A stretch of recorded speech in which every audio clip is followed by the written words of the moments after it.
Hello hello hello, कैसन बार लो तू लो, सब ठीक बा? एक बार जल्दी जल्दी बताओ लो, चैट बॉक्स में सब ठीक बा? जल्दी बताओ लो एक बार। बहुत बढ़िया।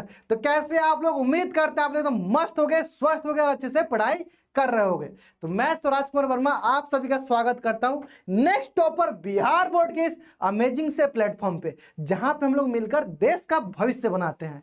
सबको पता है ना, अब भविष्य बनाने की बारी किसकी है? आपकी। तो उम्मीद करते हैं आप लोग एकदम अच्छे से पढ़ रहे होगे और मैंने पिछली क्लास में जो भी बातें आपसे बोला था उसको अच्छे से आपने नोट डाउन किया होगा। और मेरी बातें अगर मान के आए हो यहाँ पे, तो मैंने सबसे पहली बात आपको बताया था कि एक प्यारा सा छोटा सा मोटा सा साफ सुथरा कॉपी बना लेना है आपको। क्यों? और कॉपी बनाकर सबसे पहला काम क्या करना है? अपना टारगेट लिखना है।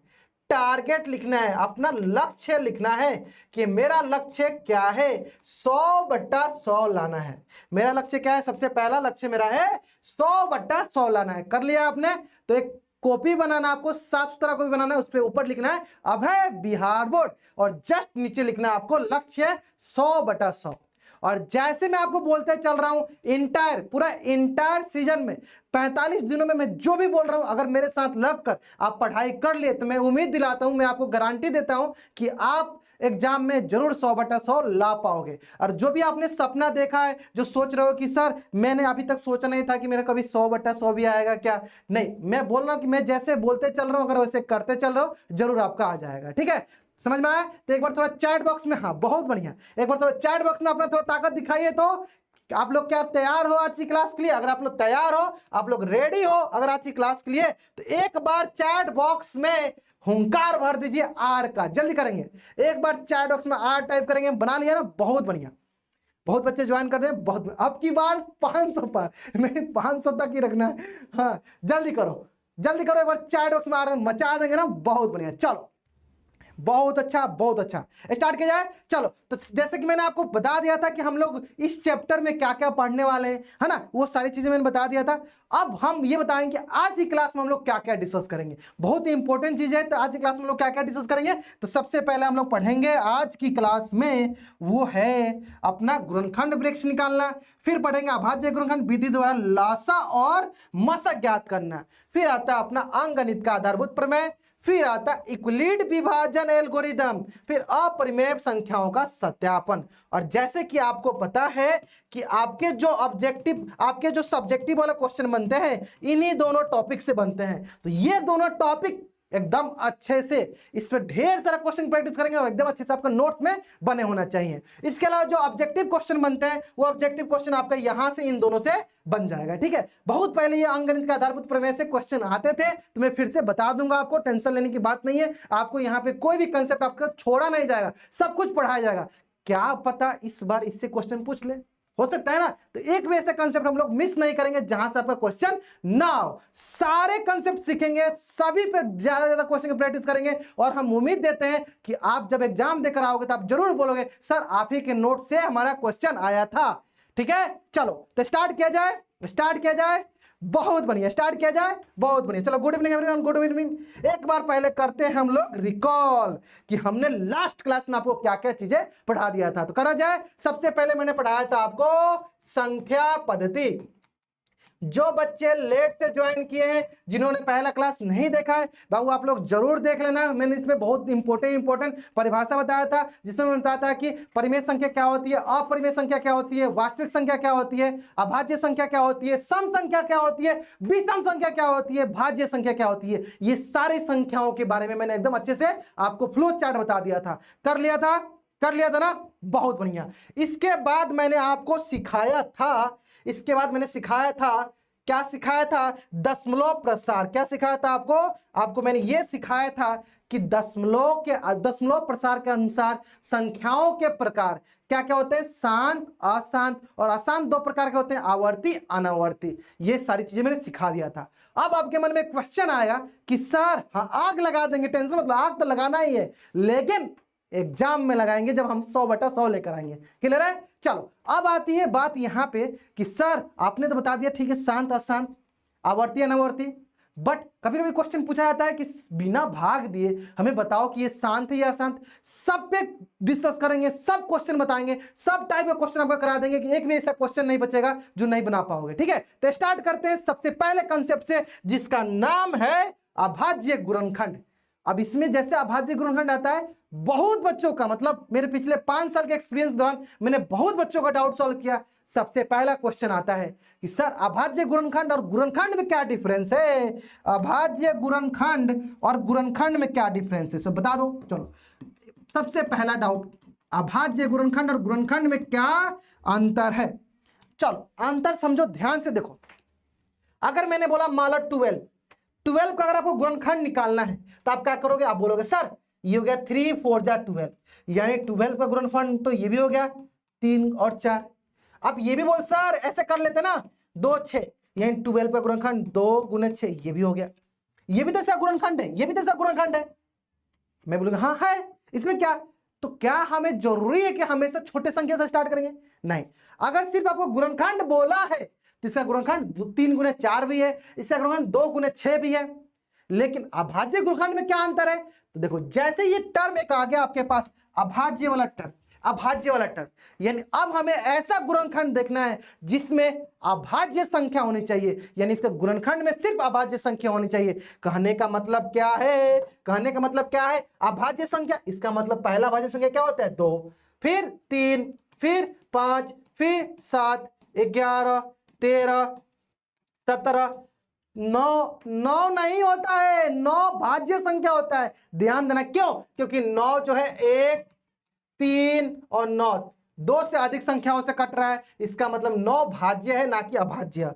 सर तो 12 का निकाल कर दिखा दीजिए। देखो पहले, सबसे पहले क्या लॉजिक रहता है, देखो अभाज्य गुणनखंड निकालने में समय क्या लॉजिक रहता है, सबसे छोटे से स्टार्ट करते हैं। पहले 2 से देखेंगे, अगर ये 2 से विभाजित होगा तो विभाजित करेंगे, अगर 2 से विभाजित नहीं होगा तो हम दूसरे पे जाएंगे, 3 पे जाएंगे, अगर 3 से नहीं होगा तो 5 पे जाएंगे, 5 से नहीं होगा तो 7 पे जाएंगे, 7 से नहीं होगा तो 11 पे, अगर पहले से नहीं होगा तो दूसरे पे जाएंगे। ठीक है, हाँ देखो दशमलव प्रसार आपके बुक से रिलेटेड है। ध्यान समझो, ऑब्जेक्टिव में डायरेक्ट क्वेश्चन पूछता है कि निम्नलिखित में से बताइए ये शांत है या अशांत है। अभी दिखाएंगे, अभी क्वेश्चन दिखाएंगे, टेंशन काहे लेते हो, रुक जाओ, आ रहो, रुको, सबर रखो, सबर रखो, सबर का फल मीठा होता है ना। देखो हम हैं तो चिंता किस बात की, मंजिल तक साथ रहेंगे, हम है ना, हम पे विश्वास रखो, सब कराएंगे। ठीक है, देखते चलो। अब देखो सबसे पहले छोटे पे 2 से स्टार्ट करते हैं। तो 2 छक्के 12, 2 3 6, फिर 3 1 3। तो अगर थोड़ा सा ध्यान से आप देखोगे यहाँ पे तो देखो क्या कि सर 12 का जो गुणनखंड हुआ 2 गुने 2 गुने 3, और ये जो संख्याएं दिख रही हैं आपकी कैसी संख्याएं हैं सर, सभी अभाज्य हैं, यानी ऐसा गुणनखंड जिसमें सिर्फ अभाज्य संख्या हो, तो इसलिए ऐसे गुणनखंड को मैं क्या बोलता हूं, अभाज्य गुणनखंड। लॉजिक समझ में आया? अभाज्य गुणनखंड और गुणनखंड में क्या डिफरेंस होता है, गुणनखंड में मैं किसी से भी कर सकता हूं, जो नहीं कि वो अभाज्य संख्या हो, भाज्य से भी कर सकता हूं, लेकिन अभाज्य गुणनखंड में हमेशा अभाज्य संख्याओं के गुणनफल के रूप में लिखते हैं। समझ में आ गया? हाँ बहुत बढ़िया, बहुत बढ़िया, वेरी गुड। चलो क्लियर है, समझ में आ गया ना। तो चलो अभी इसी बेस्ट तो 2-3 क्वेश्चन की प्रैक्टिस कर लेते हैं। तो सबसे पहला क्वेश्चन जो कि आपके स्क्रीन पे, जल्दी से जल्दी बनाओ। क्या है क्वेश्चन कि हमारे पास 3825 3825, इसका हमें क्या निकालना है, अभाज्य गुणनखंड, और गुणनखंड वृक्ष भी बना के दिखाना है। चलो पहले गुणनखंड निकालो, फिर गुणनखंड वृक्ष कैसे बनाया था दिखाए थे, बस थोड़ा सा खूबसूरत दिखता है इसलिए गुणनखंड वृक्ष बोल देते हैं ना। बताओ कैसे निकालेंगे। तो सर सबसे पहले 2 से कटने का नियम क्या होता है, बचपन में पढ़े थे कि सर ये जो इकाई वाला अंक है ना, अगर ये 2 से कट जाएगा तो टोटल अंक 2 से कट जाएगा, लेकिन यहां तो 5 है तो कटेगा ही नहीं, तो यानी 2 से नहीं कटेगा। अब आते हैं 3 पे, तो 3 का क्या होता है सर, अंकों को जोड़ दीजिए, अंकों को जोड़ दिए, सर ये 18 आ रहा है, अगर ये कट जा रहा है तो यानी टोटल 3 से कट जाएगा, ये 3 से कटने का नियम होता है, यानी ये 3 से कटेगा, कटा दो, 3 दूनी 6, और ये हो गया 3 7 21, 3 5 15, फिर वही 3 से कटाएगा क्या, हाँ सर 3 से कट जाएगा, 3 चौका 12, 3 दूनी 6, 3 5 15। अब सर ये नहीं कटेगा, 11 हो गया, अंतिम 5 या 0 हो तो 5 से कटता है, तो अब ये 5 से कटेगा, 5 से कटेगा, कटाओ 5 से, कटाओ 5 से, 5 8 40, 50 25, फिर 5 से 17 5 85, फिर 17 से 17 कम 17, इसका मतलब बताइए क्या हो गया हमारे पास 3825 क्या हो गया 3 गुने 3 गुने 5 गुने 5 गुने 17। इसको और किस तरह से लिख सकते हो, इसको ऐसे लिख सकते हो, देखो 3 कितनी बार है 2 बार, तो ये 3 की पावर 2, 5 कितनी बार है 2 बार, 5 की पावर 2 इंटू 17 का पावर 1। ये हो गया हमारा गुणनखंड निकालने का तरीका, गुणनखंड निकालने का तरीका। सर लेकिन यहाँ पे एक टर्म बोला गया है गुणनखंड वृक्ष, गुणनखंड वृक्ष क्या होता है, चलो ध्यान दो ध्यान दो। अब देखो इसी को हम थोड़ा सा बॉक्स में बना बना कर लिख देते हैं, कैसे लिखते हैं ध्यान दो, उसी को गुणनखंड वृक्ष बोलेंगे। कैसे, देखो सबसे पहला आता है हमारा कौन सा 3825, इसी को सबसे पहले बॉक्स में डालो, डाल दिया बॉक्स में। अब हमें बताओ ये सबसे पहले किससे हम कैंसिल आउट किए 3 से, किससे हमने कटाया सबसे पहले 3 से, 3 से कटाया, कितना बार में कटा 1275 बार में कटा। अब इन दोनों को बॉक्स में डाल दो, समझ में आया। फिर देखो 1275 किससे कटा 3 से, कितनी बार में कटा, बोले सर ये 3 से कटा, कितनी बार में कटा 425 बार में कटा। अब इसको क्या करो बॉक्स में डाल दो, डाल दो डाल दो, डाल दिए, चलो आगे आ जाओ। 425 425 किससे कटा 5 से, कटा दो, ये हो गया 5, और किससे कटा है 85, फिर 85 किससे कटा है 5 से और 17 से, बस इसको बॉक्स में डाल दो, ठीक है। चलो बहुत बढ़िया। अब देखो इसको मैंने जो बॉक्स टाइप का बना दिया, इसको जो मैंने बॉक्स टाइप का बना दिया जो प्यारा सा दिख रहा है, इसी को क्या कहते हैं गुणनखंड वृक्ष। तो बताओ इसमें कोई रॉकेट साइंस है, कोई अंतर है, यही चीज को सिर्फ ऐसे बॉक्स बना बना के लिख देते हैं, ये हो जाता है गुणनखंड वृक्ष।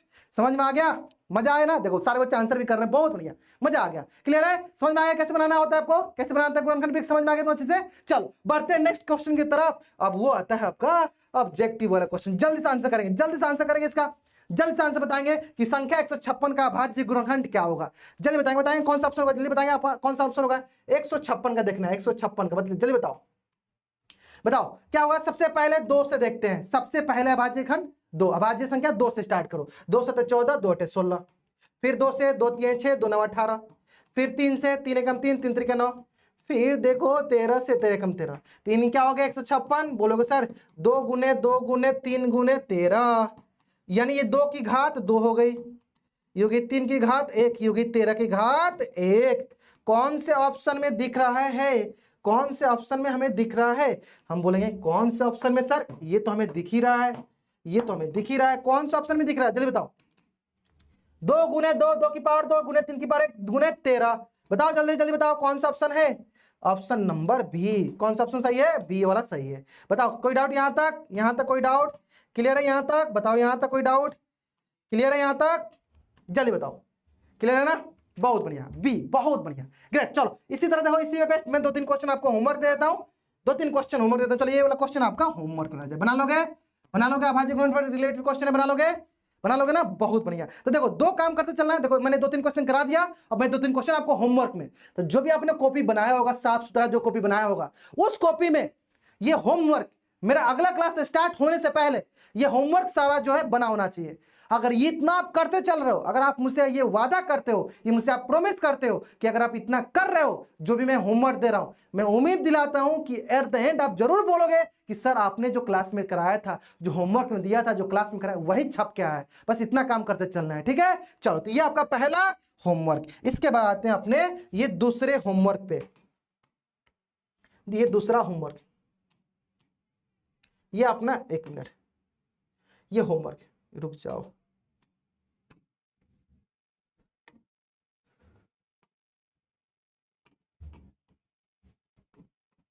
ये अपना दूसरा होमवर्क, ठीक है।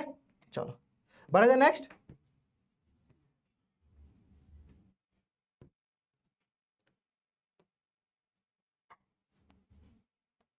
रुक जाओ 1 मिनट, 1 मिनट बाबू, 1 मिनट, 1 मिनट रुक जाओ, ठीक है। चलो अब आते हैं, ये दे दिया आपको होमवर्क, ठीक है। चलो अब आता है बात सबसे इंपॉर्टेंट, ठीक है ना, कर लोगे ना, बना लोगे ना, चलो ये बिहार ये सब कुछ रिलेटेड समझो। अब या तो देखो अब क्या होगा कि जैसे मैंने आपको पिछली क्लास में ये सिखा दिया था, मैंने आपको पिछली क्लास में सिखाया था कि मान लो हमारे पास एक तरफ होता है शांत और दूसरी तरफ होता है आपके पास अशांत। दूसरी तरफ क्या होता है? अशांत। ठीक है, और अशांत दो प्रकार का होता है, एक आवर्ती और एक होता है हमारा अनावर्ती। एक क्या होता है हमारा? अनावर्ती। अनावर्ती। ठीक है, अब आता है बात, मैंने आपको बताया था कि ये शांत और आवर्ती ये दोनों मेरा क्या होता है? ये दोनों मेरा होता है परिमेय संख्या। ये दोनों मेरा क्या होता है? परिमेय संख्या। ठीक है, अब क्वेश्चन आएगा ऐसे, अब ऐसे क्वेश्चन आएगा कि हमें बताइए कि ये जो परिमेय संख्या है वो शांत है या अशांत आवर्ती है? अशांत का ही पार्ट है ना। जैसे एग्जांपल के लिए मैंने आपसे डायरेक्ट पूछा क्वेश्चन कि बताओ 22/7 ये शांत है या अशांत आवर्ती है ना। तो इसको कैसे करेंगे? तो आपके पास 2-3 ऑप्शन है। ये आपके पास 2-3 ऑप्शन क्या है? इसको आपके लिए भाग दो, भाग देकर देखोगे तो ये देखोगे दशमलव बाद अंत हो रहा है या नहीं हो रहा है। अगर अंत हो रहा है तो बोलेंगे कि ये शांत है, अगर अंत नहीं हो रहा है तो बोलेंगे अशांत है। या क्या बार बार भाग देना संभव है? जैसे मान लो एक एग्जांपल में मैंने 22/7 हो गया, मान लो मेरे पास 1/3 हो गया। देखो 1/3 हो गया, तो मान लो मैंने 1/3 था तो मैं क्या करूं? 3 में 1 में 3 से भाग देता हूं। ठीक है, चलो तो 3 0 0 दशमलव 3 तरीका 9, यहाँ 1 आ गया फिर 0 आ जाएगा, 3 तरीका 9, फिर 1 आ गया फिर 0, फिर 3 तरीका 9। यानी इसका मतलब ये हुआ कि 3 बार बार जाते जा रहा है। यानी इसका मतलब ये हुआ कि ये हो गया 0.3333 आगे बढ़ते जा रहा है। यानी मैं बोलूंगा 1/3 हो गया 0.3 के ऊपर बार, 3 के ऊपर बार, यानी 3 बार बार जाते जा रहा है। तो ये बार बार जो संख्या जाती है जो अंत नहीं होती उसे क्या कहते हैं? अशांत। ये क्या हो गया? 1/3 क्या हो गया? बोलेंगे सर ये तो हमारा अशांत आवर्ती हो गया। अशांत आवर्ती हो गया, अशांत आवर्ती हो गया, अशांत आवर्ती हो गया। लेकिन क्या बार बार हम भाग देंगे? जैसे मान लो 22/7 इसको बार बार भाग देंगे तो कब तक हम भाग देते रहेंगे? तो इसमें हमारा टाइम ही चला जाएगा। तो कोई ऐसा तरीका सिखा दो जिस तरीके से हम इसको डायरेक्ट बता दे कि अशांत है या शांत है ना। तो चलो अब वही तरीका मैं आपको सिखाने वाला हूं बिना लंबी विभाजन प्रक्रिया द्वारा, ये शांत है या अशांत। क्लियर है? तो चलो स्टार्ट किया जाए। ये कहां से आ गए भाई तुम? चलो कोई बात नहीं। अभी ना देखो होता क्या है, मान लो कोई परिमेय संख्या क्या होती है? P/Q के फॉर्म में होती है, P/Q के रूप में होती है। अब हमें किस पे ध्यान देना है? हर पे Q पे ध्यान देना है। अगर ये Q जो है 2 की घात m यानी 2 का गुणज में हो, या फिर 5 की घात n, या फिर 5 की घात n यानी 5 का गुणज में हो, या फिर इन दोनों का गुणज हो, 2 और 5 दोनों का गुणज हो। अगर ये दोनों का गुणज है, अगर ये दोनों का गुणज है तो मैं डायरेक्ट बोलूंगा, मैं क्या बोलूंगा? डायरेक्ट मैं बोलूंगा अगर ये दोनों का गुणज है Q तो मैं डायरेक्ट बोलूंगा ये P/Q जो है, ये P/Q जो है, ये P/Q जो है ये हमेशा जल्दी बता दो, जल्दी बताओ चैट बॉक्स में एक बार आग लगा दो, क्या हो जाएगा? ये हमेशा शांत हो जाएगा। क्या हो जाएगा? हमेशा शांत दशमलव संख्या होगा, शांत दशमलव संख्या होगा। कब कब कब कब? अगर ये Q, अगर ये हर हमेशा 2 की घात m या 5 की घात n या दोनों का गुणज में हो तो हमेशा ये क्या होगा? शांत दशमलव संख्या होगा। तो एक क्वेश्चन कर लेते हैं सर, हमें थोड़ा सा कम समझ में आता है, हमें थोड़ा सा कम समझ में आता है। एक क्वेश्चन करा दीजिए, 1/10 शांत है या अशांत? देखो 10 10 सर 10 का गुणनफल क्या होता है? 2 × 5, यानी इसका जो हर है 2 और 5 का गुणनफल में लिखा हुआ है, यानी ये कैसा संख्या हो गया? शांत। अगर मैंने बोला 1/16, मैंने क्या बोला? 1/16, मैंने क्या बोला? चलो इसमें यहां कर लेते हैं 1/16। बताओ 16 क्या होता है? बोले सर 1 2 × 2 × 2 × 2 × 2। बोलो सर ये 1/2 की पावर 4। यानी देखो सिर्फ 2 का भी रहेगा तो चलेगा, 2 और 5 के अलावा कुछ नहीं आना चाहिए। सर सिर्फ 2 का है, यानी ये भी क्या है? ये भी मेरा हो गया शांत। शांत क्या है? शांत।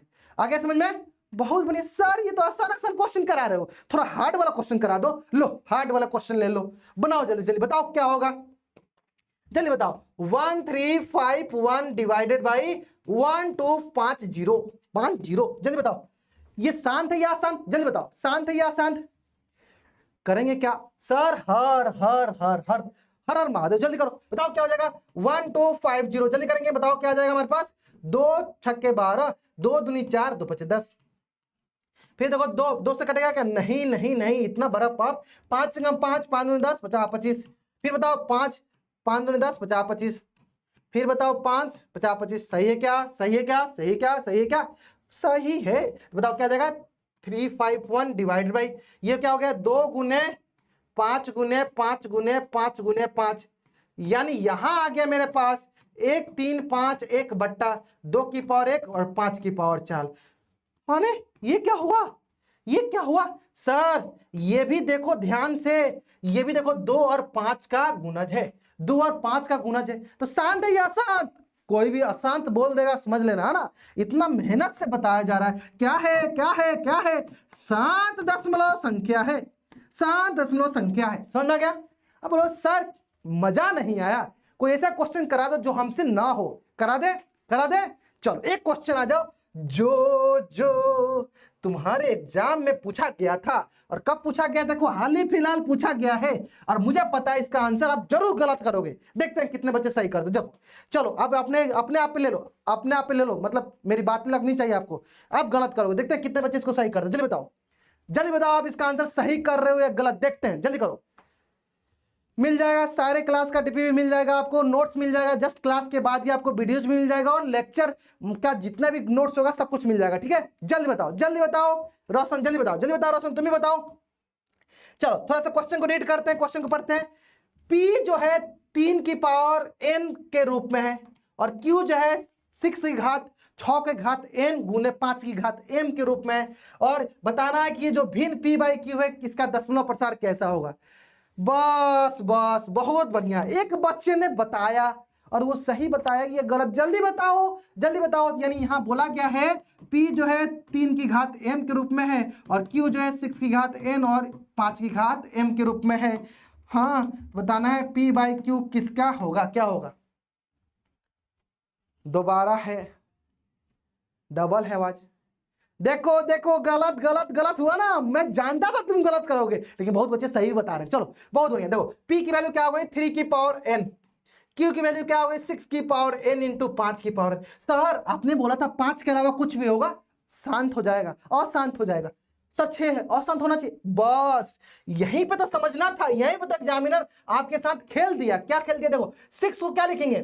2 गुने 3 की पावर n, और हमने घात घातांक वाला चैप्टर में पढ़ा था 9th क्लास में कि इसको लिख सकते हैं 2 की पावर n, और इसको लिख सकते हैं 3 की पावर n, 3 की घात n। तो यहां पे हो गया 3 की घात n, और 6 की पावर n की जगह क्या लिख सकते हैं? 2 की घात n और 3 की घात n इंटू 5 की घात n। अब बताओ, लगा झटका? 440 वोल्ट का झटका लगा आपको? तो बताओ क्या क्या कैंसिल आउट हो गया? 3 की घात n, 3 की घात n कैंसिल आउट हो गया। क्या बचा? 1 डिवाइडेड बाई 2 की घात n इंटू 5 की घात n, एक बट्टा 2 की घात n इंटू 5 की घात n। यानी अब क्या आ गया बताओ? हर में क्या आ गया? 2 और 5 का गुणज आ गया, और 2 और 5 का गुणज आया, इसका मतलब ये क्या बन गया? इसका मतलब सर हमने जो सोचा था उसका जस्ट अपोजिट हो गया, शांत हो गया। बताओ कौन सा ऑप्शन हो गया? ऑप्शन बी सही हो गया। आया है? मजा आया? अच्छा लगा ना? बहुत अच्छा क्वेश्चन था ना? बहुत अच्छा क्वेश्चन था ना? देखो ऐसे क्वेश्चन पूछे जाते हैं। चलो इस पे प्रैक्टिस, आपको ढेर सारा क्वेश्चन की प्रैक्टिस करना है, तो मैं आपको इस पे बेस्ट बहुत सारा क्वेश्चन दे देता हूं। देखो ये बिना लंबी बयान बहुत सारा क्वेश्चन, ये पहला आपका होमवर्क हो गया। ढेर सारा इसमें मैं आपको क्वेश्चन देता हूं, ढेर सारा। ये सब आपको होमवर्क बनाना है, सब में वही। देखो हर को चेक करना, हर को चेक करना है, सब में वही काम करना है। हर को देखो 2 और 5 का गुणनफल में होगा तो शांत, अगर नहीं होगा अशांत। ठीक है, चलो एक क्वेश्चन और कर लेते हैं इस पे, ताकि बोलोगे सर आप तो सिर्फ होमवर्क दे रहे हो, कोई क्वेश्चन तो दे दो। चलो एक क्वेश्चन ये कर लेते हैं। देखो ये हाल ही फिलहाल हमें पूछा भी गया। चलो आ जाओ, सबसे पहले ऑप्शन बताओ। सबसे पहला ऑप्शन बताएंगे सारे बच्चे, सबसे पहला ऑप्शन बताएंगे कि ये शांत है या अशांत। जल्दी बताओ, सबसे पहले को डिस्कस करते हैं, ये शांत है या अशांत। पहला ऑप्शन, चलो ए को डिस्कस करते हैं, ए वाला ऑप्शन को। 13/3125, जल्दी बताओ शांत है या अशांत। सबसे पहला काम क्या करना है हमें? इसका गुणनखंड निकालना। निकालो निकालो गुणनखंड, निकालो गुणनखंड निकालो। 5 से 5 छके 30, 2 5 है ना? ठीक है, फिर करो 5 से 125, 5 से 25, फिर 5 से 5 बार में। ठीक है, तो बताओ क्या आ जाएगा? ये 13 डिवाइडेड 5 की पावर 6, सॉरी 5 की पावर 5, बताओ 5 की पावर 5। हमने बोला सर अगर सिर्फ 5 का भी गुणज होगा ना तो ये शांत होगा, तो देखो सिर्फ 5 का भी गुणज है, सिर्फ 5 का भी गुणज, यानी क्या हो गया, ये तो शांत हो गया, शांत हो गया, शांत हो गया। कौन है भाई अशांत बोले, कोई नहीं बोलेगा, क्या हो गया, शांत हो गया। आसान सवाल। बताओ दूसरा तो देखते ही आपको बताना है, दूसरा तो क्वेश्चन देखते ही बताना है। बताओ दूसरा क्या है, शांत या अशांत। सर ये तो छोटा बच्चा भी बता देगा, क्यों सर इसका हर में 2 और 5 दिख रहा है, 2 और 5 दिख रहा है, यानी ये तो शांति है, ये तो मेरा शांति है, शांत है, शांत है। सर इससे भी आसान सी वाला ऑप्शन है, सर इसका जो है ना 7 है, इसका हर क्या है 7, 7 2 और 5 के अलावा ये होता है ना। हाँ इधर डायरेक्ट बोलोगे सर ये तो आसान थे, ये तो आसान थे। अब रही बात, हम लोग आते हैं कौन से ऑप्शन पे, हम लोग आते हैं अपना ऑप्शन नंबर डी को चेक करते हैं। किसको चेक करते हैं, डी को। 77/210। अब बताओ 210 का गुणनफल अभाज्य गुणनफल निकाल लेते हैं 2 से, फिर काटेगा 3 से, 3 से, फिर 5 से। चलो बहुत ही आसान सा हो गया, ये भी बहुत आसान हो गया। क्या देखो देखो ध्यान दो ध्यान दो ध्यान दो, यू गेट 2 × 3 × 5 × 7। अब हमें बताओ सर आपने बोला 2 और 5 होना चाहिए, है सर देखो है, फिर आप क्यों बोल रहे हो शांत नहीं होगा, लेकिन इसके अलावा 3 और 7 भी तो है, सिर्फ 2 और 5 होना चाहिए, 3 और 7 नहीं होना चाहिए। 2 और 5 के अलावा कुछ भी हुआ वो अशांत हो जाएगा, वो क्या हो जाएगा, अशांत आवर्ती हो जाएगा। बताओ क्या हो जाएगा, ये अशांत, और अशांत में भी क्या हो जाएगा, आवर्ती, अशांत आवर्ती हो जाएगा।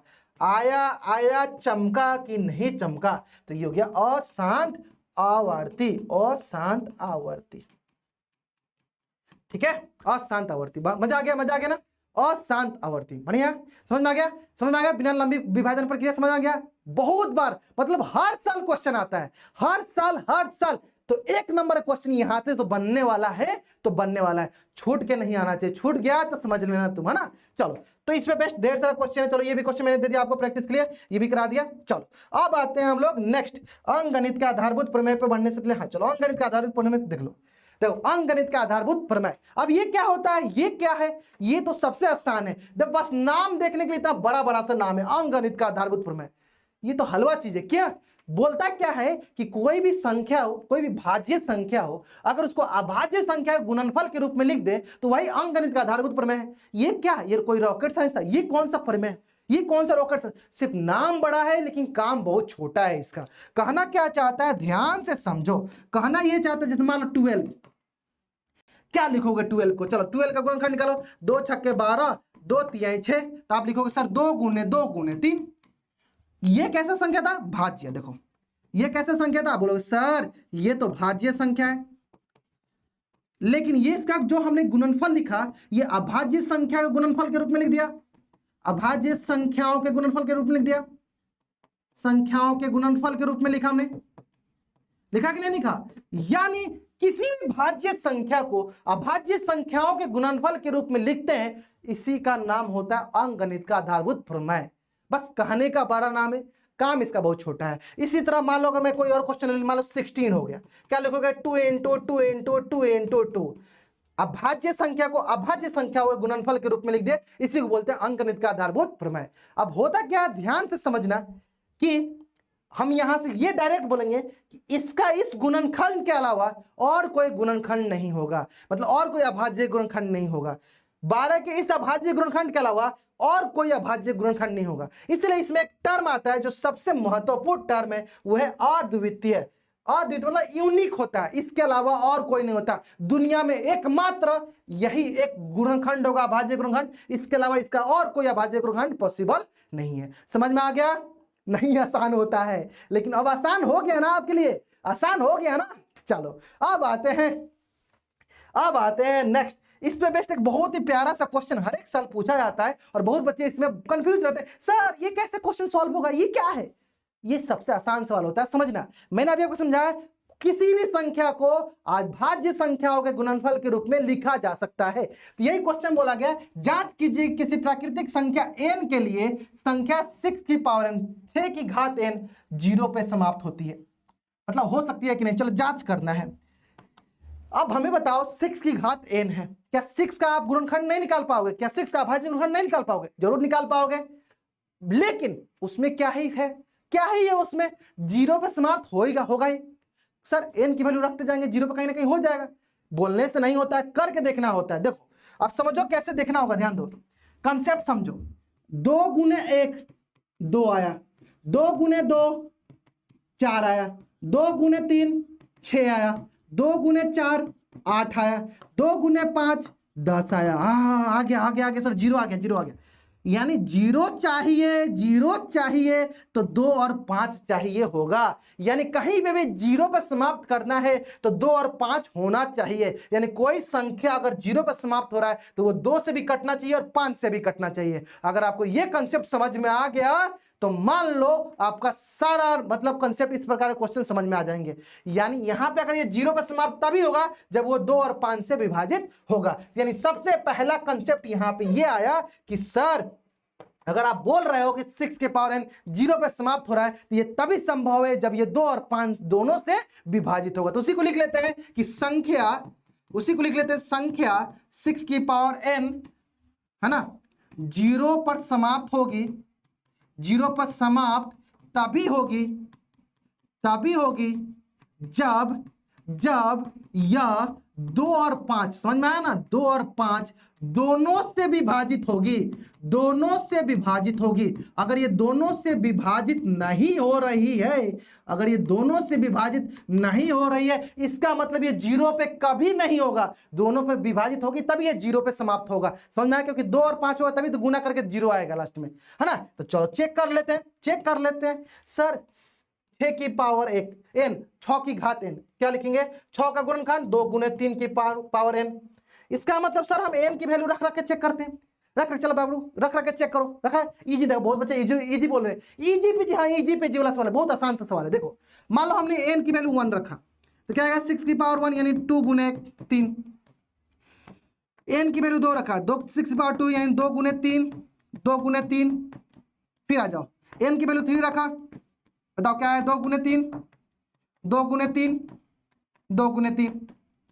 फिर मान लो इसी तरह करते करते n की वैल्यू n रखो, बताओ क्या आएगा, 2 गुने 3, 2 गुने 3, 2 गुने 3, कितनी बार n बार। अब यहां पे क्वेश्चन आपके मन में आ रहा होगा, जरूर आना चाहिए, सर आपने n की वैल्यू 1 रखा, सर यहां पे 5 आया ही नहीं, इसमें n की वैल्यू 2 रखा, इसमें भी 5 नहीं आया, n की वैल्यू 3 रखा, यहां पे भी 5 नहीं आया, n की वैल्यू n रखा, यहां पे भी 5 नहीं आया। यानी जब हम 1 से n तक गए कहीं पे भी 5 नहीं आ रहा है, 5 नहीं आ रहा है। तो क्या जब 5 नहीं आ रहा है तो क्या जीरो कभी आ सकता है? जब 5 ही नहीं आ रहा है, 2 आ गया तो 2 के साथ 5 रहेगा तभी तो गुना करके 10 बनेगा, तभी तो जीरो आएगा। तो जब 5 ही नहीं आ रहा तो कभी 6 की पावर n जीरो पर समाप्त होगी नहीं होगी। तो अब देखो होता क्या है, हम तो डायरेक्ट यहां से बोल सकते हैं, डायरेक्ट बोल सकते हैं कि हाँ यहाँ पे इसके अभाज्य गुणनखंड में 5 नहीं है, इसका मतलब ये अभाज्य ये 6 की पावर n कभी भी जीरो पर समाप्त नहीं होगी। लेकिन जानते हो एक स्टेटमेंट लिख दोगे ना अंकगणित के आधारभूत प्रमेय, तो एग्जामिनर सोच में डूब जाएगा, अरे बेटा तो पढ़ा हुआ है, बच्चा तो एकदम अच्छे से पढ़ा हुआ है, इसको पता है कि अंकगणित का आधारभूत प्रमेय होता क्या है। बस एक स्टेटमेंट किसी तरह इसमें इंट्रोड्यूस कर देना, किसी तरह एग्जाम में लिख देना कि हाँ अतः अंकगणित का आधारभूत प्रमेय के अनुसार हम कह सकते हैं। क्यों, इसका मतलब क्यों, क्योंकि अंकगणित का आधारभूत प्रमेय ये बताता है कि ये गुणनखंड के अलावा इसका और कोई गुणनखंड नहीं हो सकता है। समझ में आया ना, इसलिए एक स्टेटमेंट लिख देना, इस तरह एग्जामिनर को लगेगा अरे बेटा पढ़ा हुआ है, बच्चा एकदम अच्छे से पढ़ा हुआ है, बबुआ एकदम पढ़ के आया है। समझ में आया ना, चलो बहुत बढ़िया, गुड। अब आ जाओ नेक्स्ट, तो इसी को लिखते हैं। यानी इससे हमें क्या पता चला कि 6 की पावर n, इसको ऐसे हाँ n कभी भी के ऐसे लिख दो, के गुणनखंड में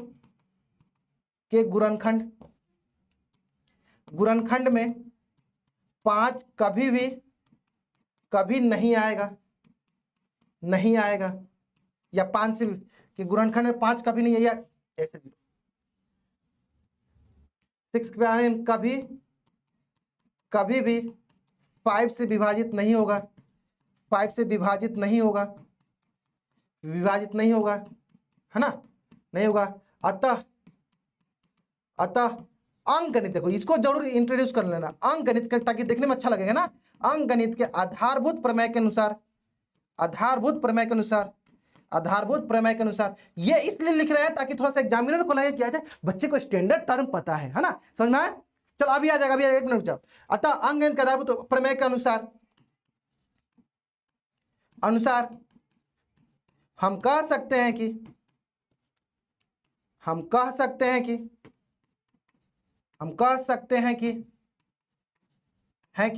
6 की घात n कभी भी शून्य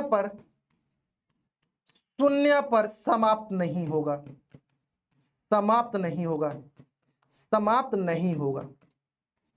अब समझो, थोड़ा सा ध्यान दो। कुछ बच्चे का है, देखो ध्यान दो, फिर समझाते। देखो क्वेश्चन बोल रहा था कि सर 6 की घात n क्या 0 पर समाप्त होगा। देखो 0 पर समाप्त होने के लिए 2 और 5 से विभाजित होना जरूरी है, क्योंकि 2 और 5 आएगा तभी तो गुना करने तक लास्ट में 0 आएगा। तो हमने इसका गुणनखंड निकाला, इसमें 2 गुना 3 5 नहीं है।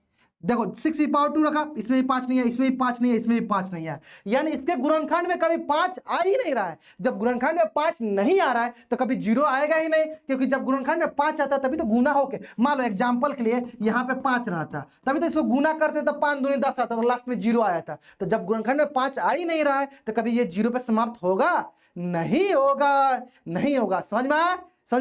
तो एक स्टेटमेंट मैं एक स्टेटमेंट चाहता हूं आपसे, और आपसे गुजारिश है कि आप जब भी अगर इस प्रकार का क्वेश्चन आए तो ये वाला स्टेटमेंट जरूर चिपका देना कि अंकगणित के आधारभूत प्रमेय के अनुसार हम कह सकते हैं कि ये 6 की पावर n 0 पे नहीं समाप्त होगा। समझ में आया है ना? अब आता है कि सर इसमें थोड़ा सा और क्वेश्चन दे दो ताकि मैं घर से प्रैक्टिस करूंगा। चलो ध्यान दो, देखो बहुत सारे क्वेश्चन, नहीं 1000 क्वेश्चन देंगे आपको।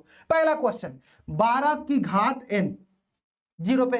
अब कैसे चेक करेंगे? तो 12 का क्या होता है गुणनखंड? 2 गुने 3 की घात n। देखो इसमें भी 5 नहीं आ रहा है, बना लोगे, बता दोगे।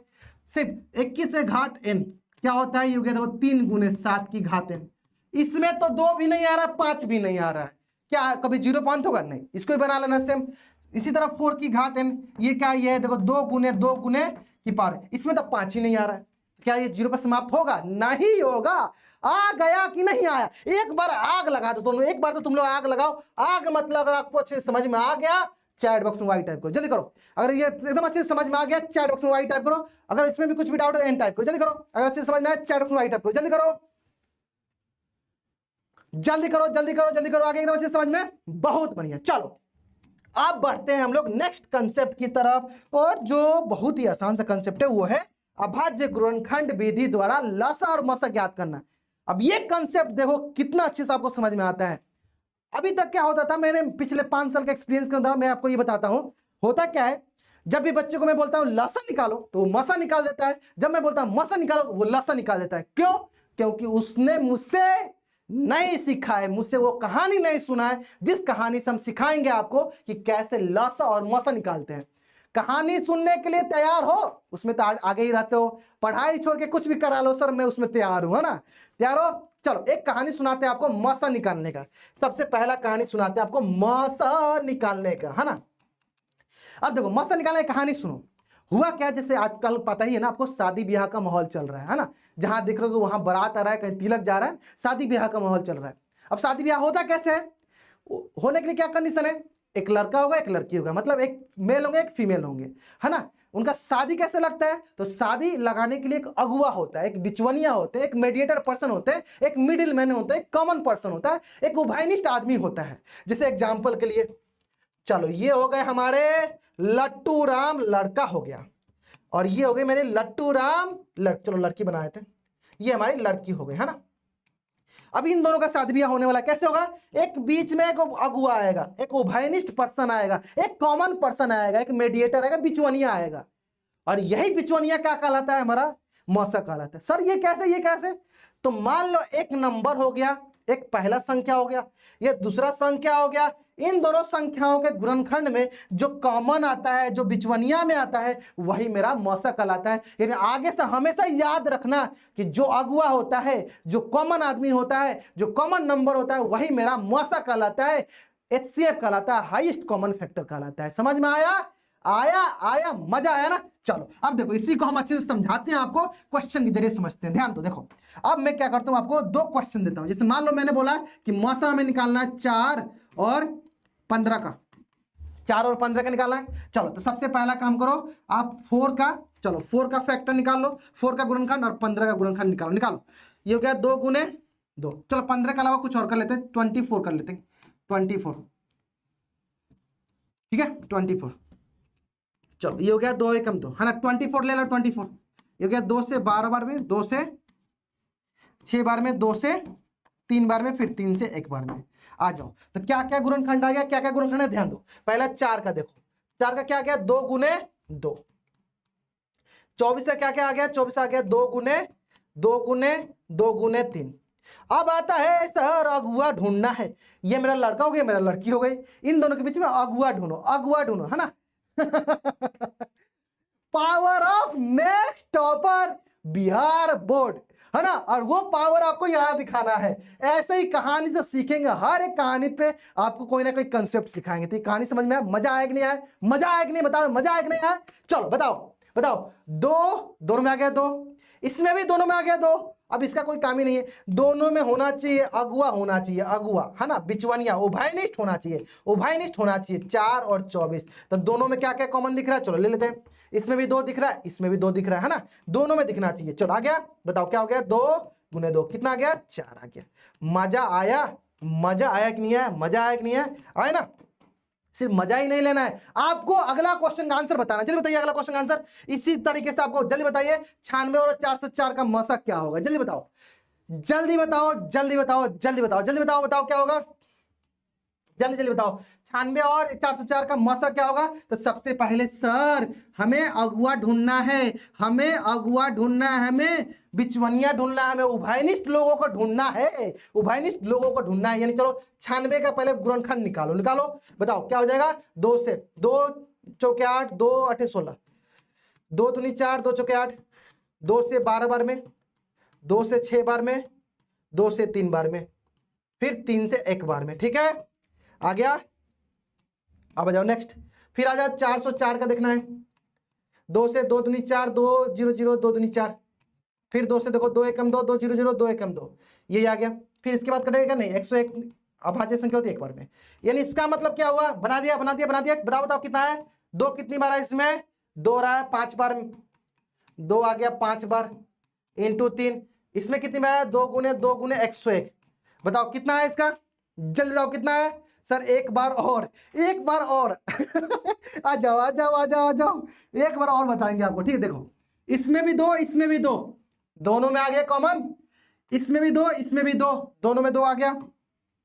आप बोलो सर इसमें 2 है और इसमें कोई 2 नहीं है, इसमें 2, इसमें और कोई 2 नहीं, इसमें 2, इसमें नहीं है, इसमें 3, इसमें 1, इसमें 1 नहीं है, बस ये 2 कॉमन दिख रहे थे।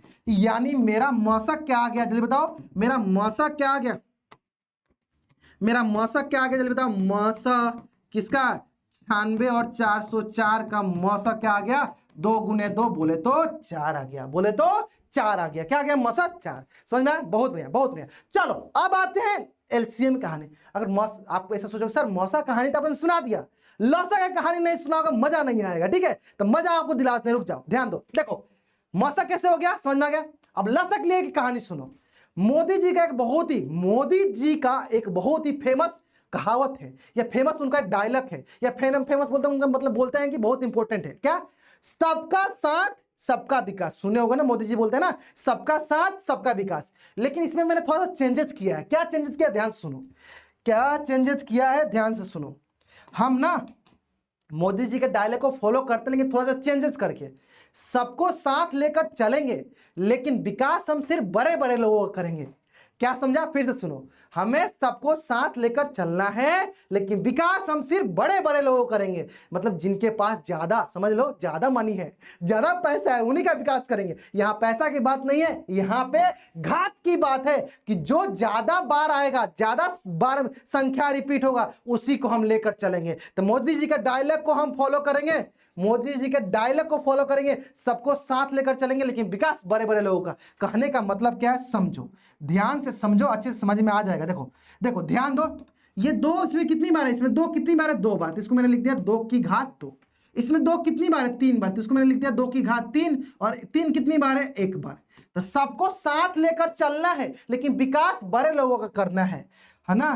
तो ये मत बोलना सर विकास तो अभी कमा के आया ही नहीं, विकास तो अभी घर आए नहीं, है ना। विकास वो विकास नहीं है, यहाँ पे विकास करना है, ठीक है। ध्यान दो, देखो आ जाओ आ जाओ आ जाओ, जाओ यहाँ पे आ जाओ, यहाँ पे आ जाओ, फोकस।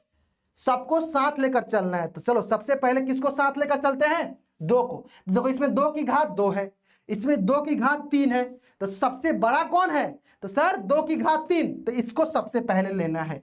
ले लो 2 की घात 3, 2 की घात 3। आगे समझ में।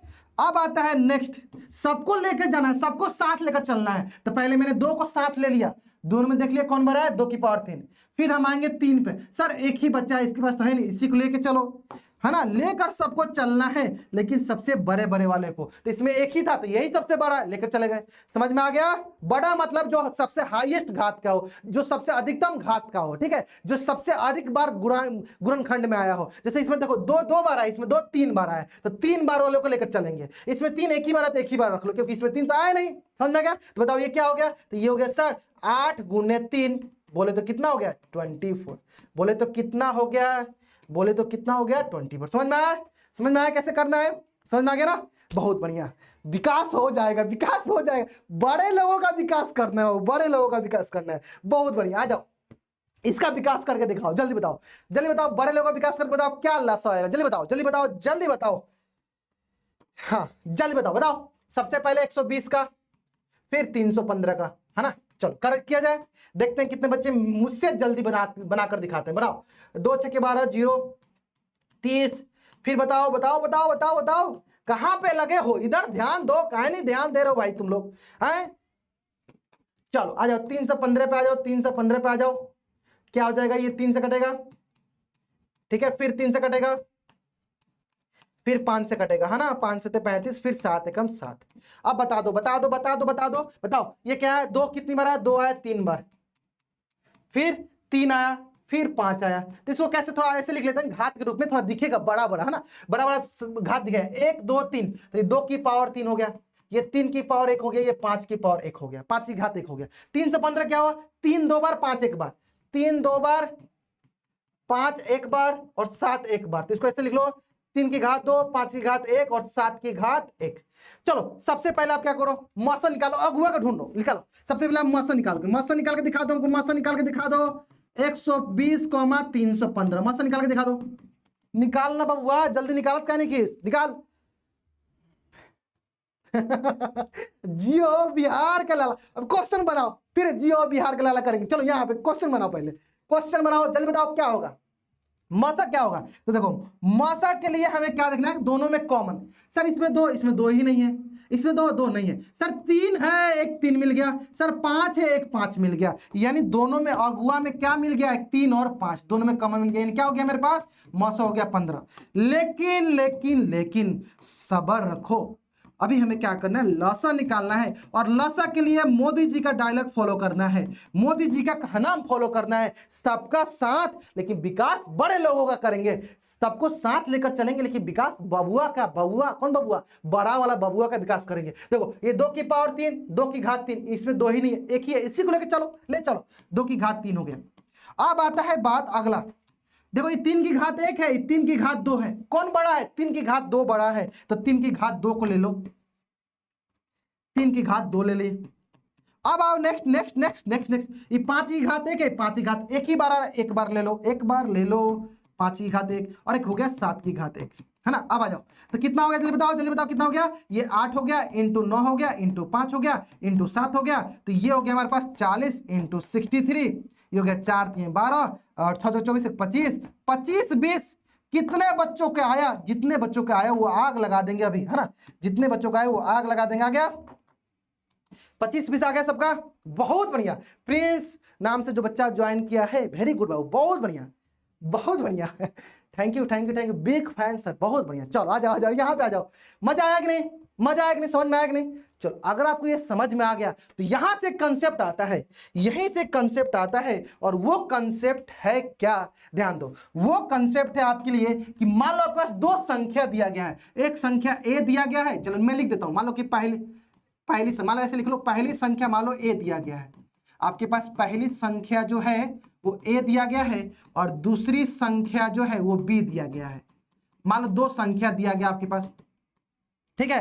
अब आपको पता है दो संख्या दिया गया है तो इसका कुछ ना कुछ लॉसा होगा, कुछ ना कुछ इसका लॉसा होगा, ठीक है। इसका कुछ ना कुछ मौसा होगा, इसका कुछ ना कुछ लासा होगा, मान लो लासा सी हो गया, मान लो मासा डी हो गया, ठीक है। तो ये हमें कहानी का ये कुछ दिया गया है, दो संख्या दिया गया है, दो संख्या दिया गया है, एक संख्या ए है दूसरा संख्या बी है, उसका कुछ ना कुछ लासा होगा, कुछ ना कुछ मासा होगा, ठीक है। चलो आ जाओ इधर, नमन कुमार चौधरी नाम से बच्चे, अब इधर ध्यान दो, इधर इधर इधर इधर बोर्ड पे ध्यान दो, ठीक है। इधर फोकस हमेशा इधर होना चाहिए। चलो अब यहाँ पे कंसेप्ट बहुत इंपॉर्टेंट है कि कोई भी दो संख्याओं का लॉसा निकालते हैं और उनका मौसा निकालते हैं तो उनका जो गुणनफल होता है उन दोनों संख्याओं के गुणनफल के बराबर होता है। कहना क्या चाहते हो सर कि ये दोनों जो संख्या था, ये दोनों संख्या था, इनका जो हमने लॉसा निकाला था, इनका जो हमने लॉसा निकाला था और इनका जो हमने मौसा निकाला था, ये इनके गुणनफल के बराबर होता है, ये इनके गुणनफल के बराबर होता है। और ये बहुत बहुत बहुत बहुत इंपॉर्टेंट है। यानी हमारे हिसाब से सर इसका तो लॉसा आपने सी बोला था और मौसा आपने डी बोला था, तो यानी ये पहली संख्या ए और दूसरी संख्या बी के बराबर होता है। तो इसको मैं कैसे बोल दूंगा, इसको बोलूंगा कि जब दो संख्याओं का गुणनफल उनके लॉसा और मौसा के गुणनफल के बराबर होता है। तो आप उसको लिख के भी रख सकते हो, बोलो तो मैं लिख देता हूं, लिख दो लिख दो लिख दो लिख दो, लिखो लिखो लो, दो संख्याओं का गुणनफल उनके, दो संख्या गुणनफल उनके लॉसा और मौसा के गुणनफल के बराबर होता है, मौसा के गुणनफल के बराबर होता है, गुणनफल के बराबर होता है, बराबर होता है, ठीक है।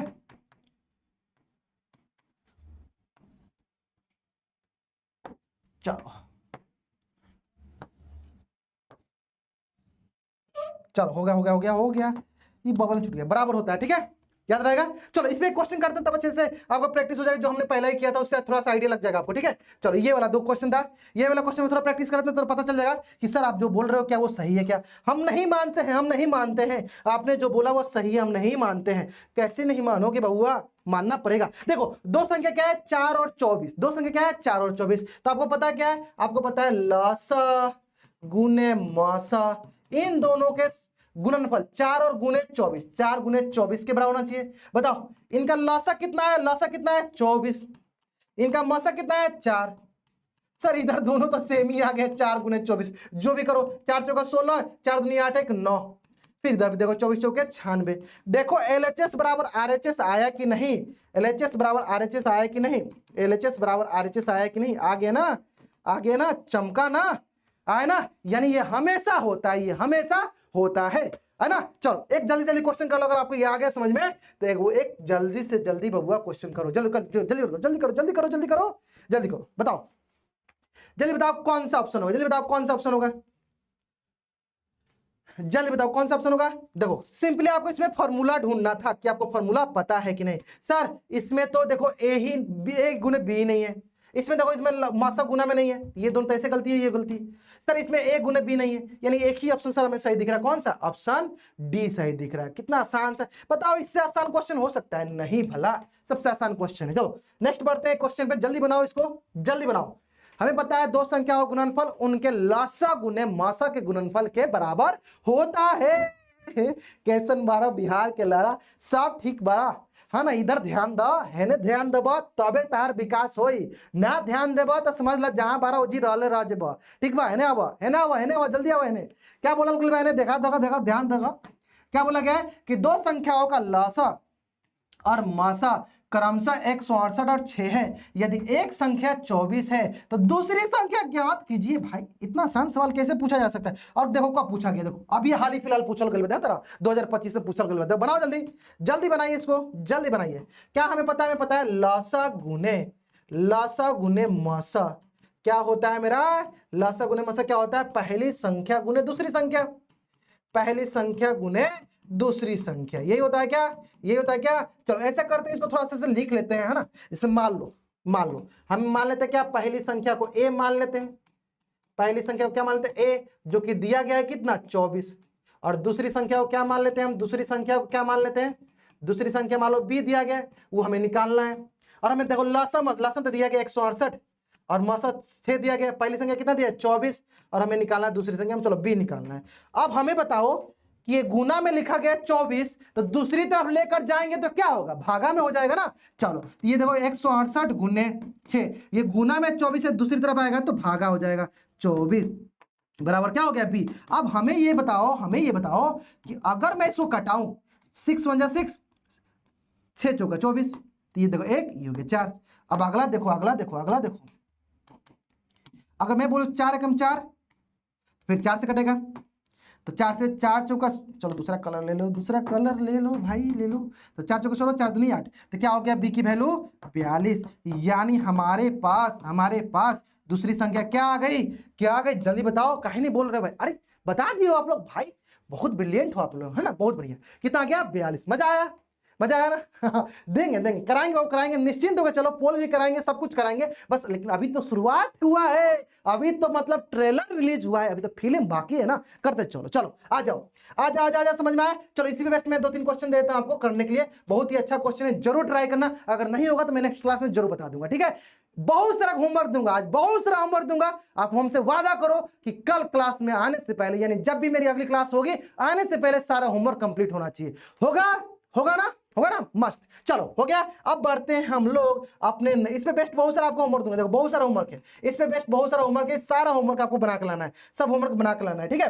अब आते हैं अपने नेक्स्ट कंसेप्ट की तरफ, उस पे बढ़ने से पहले एक बहुत ही प्यारा सा, बहुत ही अच्छा सा क्वेश्चन कर लेते हैं, और वो क्वेश्चन जो कि आपके स्क्रीन पे, आपके एनसीईआरटी में बहुत बार आपके एग्जाम में भी पूछा गया है। चलो इस क्वेश्चन में क्या बोला गया थोड़ा ध्यान से समझते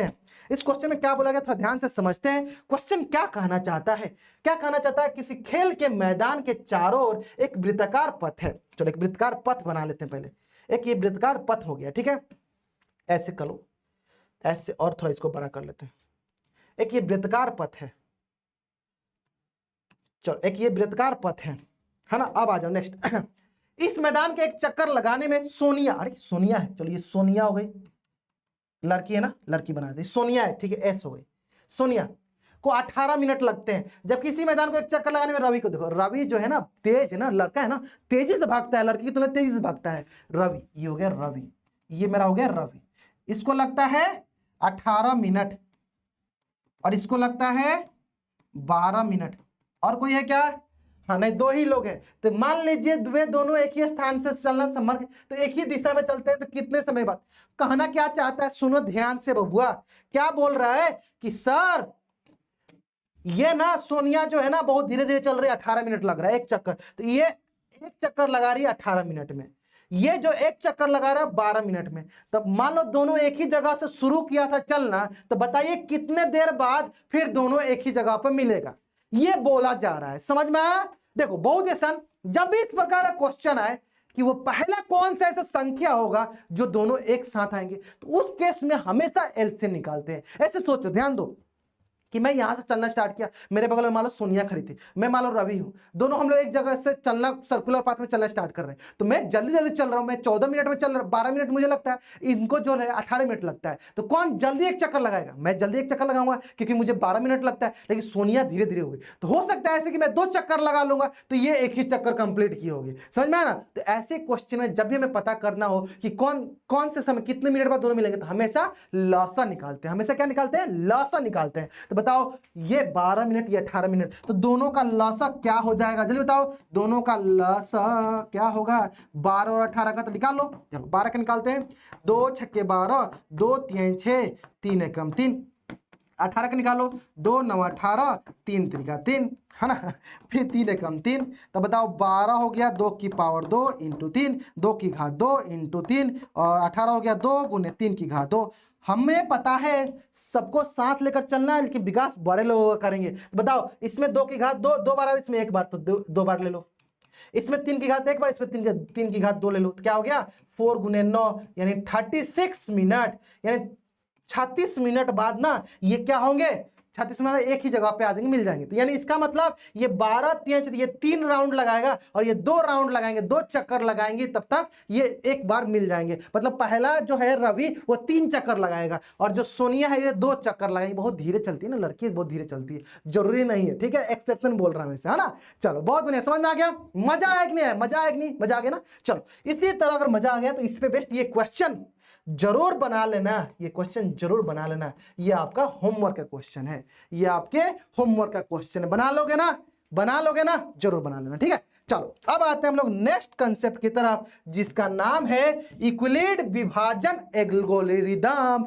आप बोलोगे सर सर ये तो हर साल क्वेश्चन पूछता है, तो कुछ इसका आसान सा तरीका बता दो कि हम लोग आसानी से कर। देखो यूक्लिड विभाजन एल्गोरिदम जो बस नाम के लिए है, आपको भाग विधि आता है ना, भाग विधि आता है ना कैसे निकालते हैं, देखो तो इसका यूज जनरली हम लोग मौसा निकालने के लिए करते हैं। किसके लिए करते हैं, मौसा निकालने के लिए करते हैं। और मौसा कैसे निकालते हैं समझो, मौसा कैसे निकालते हैं पहले समझो। उससे पहले आपको क्या ये पता है कि भाज्य बराबर भाजक गुने भागफल जो शेषफल होता है, कैसे, चलो ध्यान दो। एक क्वेश्चन से समझते हैं, सबसे आसान सा। मान लो 5 में हमें 2 से भाग देना है, कैसे भाग देंगे, तो बोलो सर 2 दूनी 4, कितना आ गया, 1 आ गया।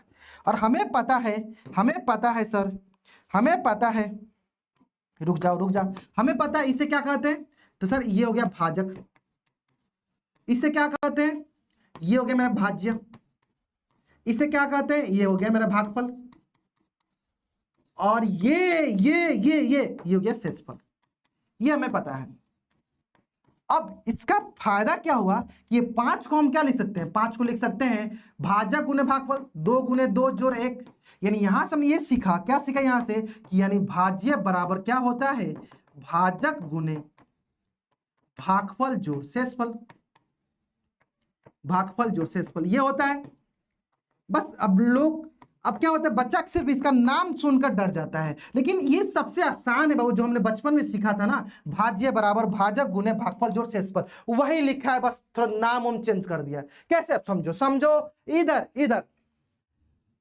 इधर नहीं बोलना है, इधर ध्यान देना है, बोलना एकदम नहीं है, इधर ध्यान दो, इधर आगे कंसंट्रेट, इधर कंसंट्रेट करो। अब आ जाओ, अब देखो मान लो ए था भाज्य, इसमें मैं भाग दे रहा हूं b से, तो मान लो मुझे कुछ हमारे पास भागफल मिल रहा है, क्वोशंट मिल रहा है q, और कुछ हमारे पास रिमाइंडर मिल रहा है, शेषफल मिल रहा है r, है ना।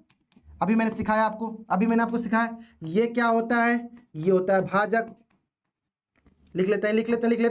देखो यहां देखो, ये होता है मेरा भाज्य, ये होता है मेरा भागफल, और ये क्या होता है सर, ये होता है शेषफल, ठीक है। अब इसका इंग्लिश नेम है, देखो मान लो ये हमारा भाज्य हो गया, डिविडेंड, ये क्वोशंट हो गया, ये डिवाइजर हो गया, ये रिमाइंडर हो गया, ठीक है। अब हमने अभी क्या सीखा कि सर भाज्य बराबर होता है भागफल गुने, चलो पहले भाजक लिख लेते हैं, भाजक गुने भागफल जोड़ शेषफल, ये होता है। तो अब हमें बताओ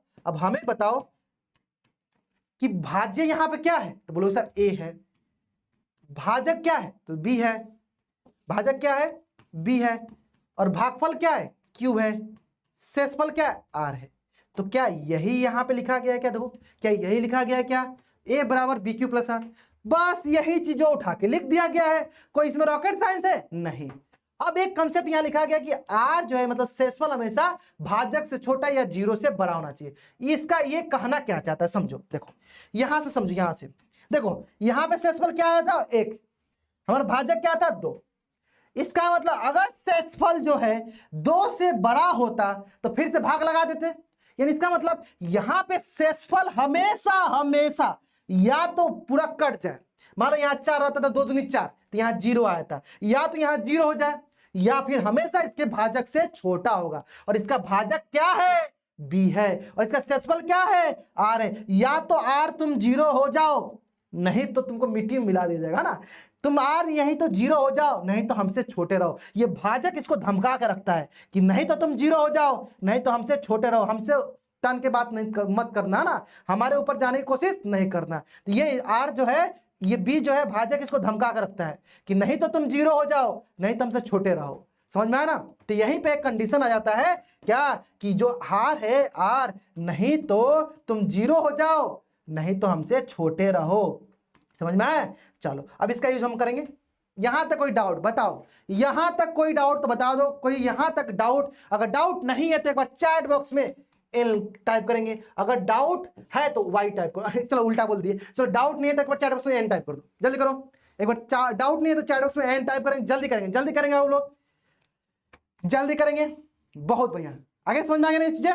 चलो अब आता है क्या है कि सर एग्जाम में हमें क्या करना है। देखो एग्जाम में आपको सिंपल बस नाम लिख देना है यूक्लिड विभाजन एल्गोरिदम के द्वारा। यूक्लिड विभाजन एल्गोरिदम के द्वारा जो हम लोग भाग विधि में कर रहे थे ना, वही काम हम इसमें करते चलेंगे। जो भाग विधि में कर रहे थे वही काम हम इसमें करते चलेंगे। देखो करना क्या है, ध्यान दो। देखो मान लो आपसे एक क्वेश्चन पूछेगा इस तरह से, और हर साल फिक्स है कि हर साल क्वेश्चन आएगा तो आएगा। देखो इसको आप क्या करो, ऐसे star mark, star star star star, fix है कि इससे क्वेश्चन आएगा तो आएगा, फिक्स है 2 नंबर में क्वेश्चन आएगा तो आएगा। देखो मैं कैसे बताता हूं, समझते चलो। देखो हमेशा जब भी आएगा क्वेश्चन करना क्या है, जैसे क्वेश्चन आएगा आपको साइड में एक लकीर ड्रॉ कर लेना है, ऐसे ऐसे ऐसे ऐसे एक लकीर ड्रॉ कर लेना है। वहीं पे क्वेश्चन में वहीं पे सामने सामने एक लकीर, पेज जो होगा एक पेज में एक साइड में लकीर ड्रॉ कर लेना, एक लाइन ड्रॉ कर लेना। कर दोगे कर दोगे कर दोगे ना, कर दोगे। चलो अब करके इधर करना क्या है, तो जो भाग विधि से जो मसा निकालते हो, जो भाग विधि से मसा निकालते हो क्या, जैसे मान लो 504 और 1188 का मसा निकालना है, कैसे निकालोगे? देखो 504 में 1188 है, क्या करोगे? सबसे पहले एक बार में जाएगा, एक बार में जाएगा ना, नहीं 2 बार में जाएगा, 2 बार में, तो 4 दूनी 8 और 4 0 0, 5 दूनी 10, है ना? ये हो गया। बताओ कितना 8 में 7 गया, 0, 8 हो गया। फिर यहाँ पे 1 हो गया, 180 आ गया। फिर क्या करोगे? चलो 504, बताओ 2 बार में 18 दूनी 36, 360 आ गया। बताओ क्या आएगा? 4, फिर क्या आएगा? 10 में से 6 गया 4, और यहाँ बच गया 4 से 144। फिर क्या करो? 144 में 180 से करोगे। यही काम करोगे कि नहीं करोगे? बताओ करोगे ना, करोगे ना? बोलते काहे नहीं हो बबुआ तुम लोग, करोगे ना? ये काम साइड में कर लेना है, साइड में कर लेना है, जिसमें कर रहा हूं। देखो क्लियर है? फिर क्या करो? एक बार में जाएगा। अब बताओ अब कितना आ जाएगा? बोलो सर 36। फिर 36 से करोगे 144, 4 बार में कट जाएगा, 6 जाएगा 24, 2 4 बार में कट जाएगा। ये जो हमने काम किया, यानी देखो यहां पे क्या आ गया मेरे पास? 0। यानी हम क्या जानते हैं, जहां शेषफल 0 यानी r की वैल्यू 0, तो ये जो मेरा भाजक है या तो तुम 0 के बराबर हो जाए या तुम उससे छोटे रहो। तो जहां पे भी ये शेषफल 0 हुआ वहां पे बोलेंगे कि मेरा मौसक क्या हो जाएगा, तो जो मेरा भाजक होता है, भाजक क्या है? 36। ये तो हो गया भाग विधि, ये तो हो गया भाग विधि। बट इसी को हमें क्या करना है, इसी को हमें इधर इधर इधर इधर, इसी को हमें इधर बस लिख देना है यूक्लिड विभाजन एल्गोरिदम द्वारा, एक एक करके सॉल्व करना है। कैसे? ध्यान दो, लिखो कैसे लिखना है। यूक्लिड विभाजन एल्गोरिदम द्वारा या प्रमेय के द्वारा, ऐसे भी लिख सकते हो, एल्गोरिदम द्वारा के अनुसार, बस उसी को लिखते चलना है। ठीक है? देखो क्या होता है हमें पता है, ए बराबर होता है बी क्यू प्लस आर। ठीक है? अब आ जाओ यहां पे हम बताओ, सबसे पहला स्टेप में, सबसे पहला स्टेप में ये क्या था? मेरा ए था, ये मेरा क्या था? ये मेरा बी था, ये मेरा क्या था? ये मेरा क्यू था, और ये मेरा क्या था? इसके लिए ये मेरा आर था। तो जो पहला स्टेप था, पहले स्टेप कर लो, पहला प्रथम चरण, सबसे पहले एक एक करते चलते, एक एक करते चलेंगे। बताओ तो क्या हो जाएगा? ए क्या हो जाएगा मेरा? 1188 बराबर बी की वैल्यू क्या है? तो बोलोगे 504 इंटू क्यू की वैल्यू क्या है? 2 प्लस का आर क्या है हमारा? 180। जब तक ये आर 0 ना हो जाए तब तक लिखते चलो। तो ये पहला स्टेप हो गया, प्रथम चरण हो गया। प्रथम चरण लिख दो, इसे प्रथम चरण लिख भी सकते हो या नहीं भी लिखोगे चलेगा, प्रथम चरण। अब इसके बाद आते हैं द्वितीय चरण पे, द्वितीय चरण पे, इसे तृतीय चरण पे लिखते चलो, या प्रथम step, first step, second step बोलते हैं ना, ऐसे चरण बोलते चलो, है ना? अब बताओ सेकंड में क्या होगा? सेकंड में ये हो जाएगा ए, ये हो जाएगा बी, ये हो जाएगा क्यू, और ये हो जाएगा आर। ये काम हम करते चलेंगे। तो इसलिए मैं क्या करता हूं, साइड में बना लेता हूं और इसी को यहाँ पे लिखते चलता हूं। बताओ अगला क्या होगा? अगला हो जाएगा मेरे पास, अगला हो जाएगा, बताओ यहाँ पे 504 आ जाएगा, और यहाँ पे मेरे पास 180 इंटू 2 प्लस हमारा शेषफल कितना है? 144। फिर तृतीय चरण में क्या हो जाएगा? 180 यहाँ पे आ जाएगा, और यहाँ पे 144, इंटू अगला बताओ क्या हो जाएगा 1 इंटू 1 और हमारा सेक्सफल क्या होगा 36, फिर अगला में क्या 144 यहाँ आ जाएगा और हमारे पास यहाँ पे हो जाएगा 36 इंटू 4 और यहाँ पे क्या हो गया सेक्सफल 0। और जहां पे ये 0 आया, जहां पे ये 0 आया तो यहाँ पे आप कर लो, जहां पे ये सेक्सफल जैसे ये 0 आएगा, जैसे ये सेक्सफल 0 आएगा तो डायरेक्ट क्या बोलेंगे वही मेरा मौसा हो जाएगा। तो यानी जैसे ये 0 आया तो मैं क्या बोल दूंगा मौसा क्या हो जाएगा मेरा 144। मौसा क्या हो जाएगा, मौसा क्या हो जाएगा 44। क्यों, जैसे हमारा r 0 दिखा, जैसे मुझे यहाँ पे r बराबर 0 दिखा तो मैं क्या बोलूंगा मौसा 0। सब में लिख लेना, यहाँ r नॉट इक्वल टू 0 है, यहाँ पे भी r नॉट इक्वल टू 0 है, यहाँ पे r नॉट इक्वल टू 0 है, r 0 के बराबर नहीं है, लेकिन जैसे r 0 बराबर डायरेक्ट बोलेंगे क्या मौसा 0। समझ में आया कैसे एग्जाम में कैसे करना है, समझ में आया, समझ में आया एकदम अच्छे समझ में आ गया है ना। देखो सबसे आसान तरीका ऐसे एग्जाम में जाना, ऐसे एक लाइन ड्रॉ करना और इधर भाग विधि से कर लेना और उसी को यहां से उठा उठा के पेस्ट कर देना, उठा उठा के जैसे जैसे एक एक कर लेना। ठीक है, तो चलो मैं कर लेता हूं, एक बार लिख देता हूं सबसे अच्छे तरीके से। तो देखो ये हो गया मेरा तृतीय चरण, लिख भी सकते हो इसको, नहीं भी लिख सकते हो इसको चतुर्थ चरण बोल दो। ठीक है, या फोर्थ स्टेप ऐसे ही बोल सकते, लिख भी सकते हो, नहीं भी जरूरी नहीं है। ठीक है, आप ऐसे डायरेक्ट भी लिख सकते हो। ठीक है, बस ध्यान देना है अगर r की वैल्यू 0 हो गई तो डायरेक्ट बोलेंगे जो हमारा भाजक होता है वही मेरा एचसीएफ हो जाता है, वही मेरा एचसीएफ हो जाता है। वही सॉरी 36 यहाँ पे मिस्टेक हो गया, हाँ मेरा भाजक ये ना भाजक है, ये ना भाजक है, ये ना भाजक है, ये तो मेरा भाज्य है, भाजक हमारा एचसीएफ होता है। तो क्या हो जाएगा 36, क्या हो जाएगा 36। क्लियर है, बताओ कोई डाउट, कोई डाउट, बढ़िया, मजा आ गया, मजा आ गया ना। चलो बहुत बढ़िया। अब चलो इसी से रिलेटेड हम आपको बहुत सारा क्वेश्चन देंगे होमवर्क में, ये आपका होमवर्क है। एक एक क्वेश्चन देखो कितना पूछा गया, देखो ये भी 2025 2024 2024 देखो कितना क्वेश्चन आपसे पूछा गया। लगातार हर साल इससे क्वेश्चन आता है तो आता है, आपको इसमें ढेर सारा क्वेश्चन की प्रैक्टिस कर लेना है। तरीका क्या है, ये तरीका है, आप एक जाना वहीं पे कॉपी में एक लाइन ड्रॉ करना और साइड में भाग विधि से बना लेना और साइड में उसको यहाँ पे कॉपी पेस्ट कर देना। समझ में आया, समझ में आया कैसे करना है, आगे समझ में। चलो ऐसे ही करते चलना आपको, बहुत बढ़िया बहुत बढ़िया। चलो अब इससे रिलेटेड आप बहुत सारे आपके पास क्वेश्चन होगा, जैसे ये सारे क्वेश्चन आप बना ही लोगे, उम्मीद करते हैं एकदम अच्छे से बना लोगे, ये सारा होमवर्क में आते हैं। ठीक है, कर लोगे ना। एक बार सारे के सारे बच्चे बताएंगे कि अगर आपको इक्विलेट ज्योमेट्री, इक्विलेट विभाजन एल्गोरिथम समझ में आ गया तो एक बार भाई सारे के सारे बच्चे चैट बॉक्स में वाई टाइप कर दें, जल्दी करेंगे। सारे के सारे बच्चे चैट बॉक्स में वाई टाइप करेंगे, जल्दी करेंगे। फिर हम लोग बढ़ेंगे आज का सबसे इंपॉर्टेंट कंसेप्ट पे, जिसके लिए आप अभी तक रुके हो। जल्दी करो, जल्दी बताओ, जल्दी जल्दी जल्दी करेंगे। आगे यहां तक एक बार चैट बॉक्स में वाई टाइप करेंगे, आगे बहुत बढ़िया बहुत बढ़िया। अब आते हैं हम लोग नेक्स्ट कंसेप्ट की तरफ, जिसका नाम है सह अभाज्य संख्या। किसको सह अभाज्य संख्या पता है, जल्दी बताओ। जिसको सह अभाज्य संख्या पता है जल्दी से जल्दी बताएंगे। को प्राइम नंबर, जिसको जिसको पता है जल्दी बताएंगे क्या होता है, क्या होता है, जल्दी बताएंगे क्या होता है। ऐसी संख्याओं का युग्म जिनका मसा एक होता है, जिनका मसा एक होता है, मसा एक के बराबर होता है, एक के बराबर होता है, जिनका मसा एक के बराबर होता है, उसे क्या कहते हैं सहभाज्य संख्या। सबको पता है, बहुत बढ़िया। यानी ऐसे बोल दो, यानी डायरेक्ट क्या बोलो कि एचसीएफ, जिनका एचसीएफ क्या हो एक हो, जिनका एचसीएफ क्या हो हमेशा एक के बराबर हो। ठीक है, एक क्वेश्चन करते हैं, जैसे मान लो हमारे पास एक एग्जांपल ले लेते हैं। अगर मैंने बोला मान लो 14 15, क्या इसका एचसीएफ एक होता है?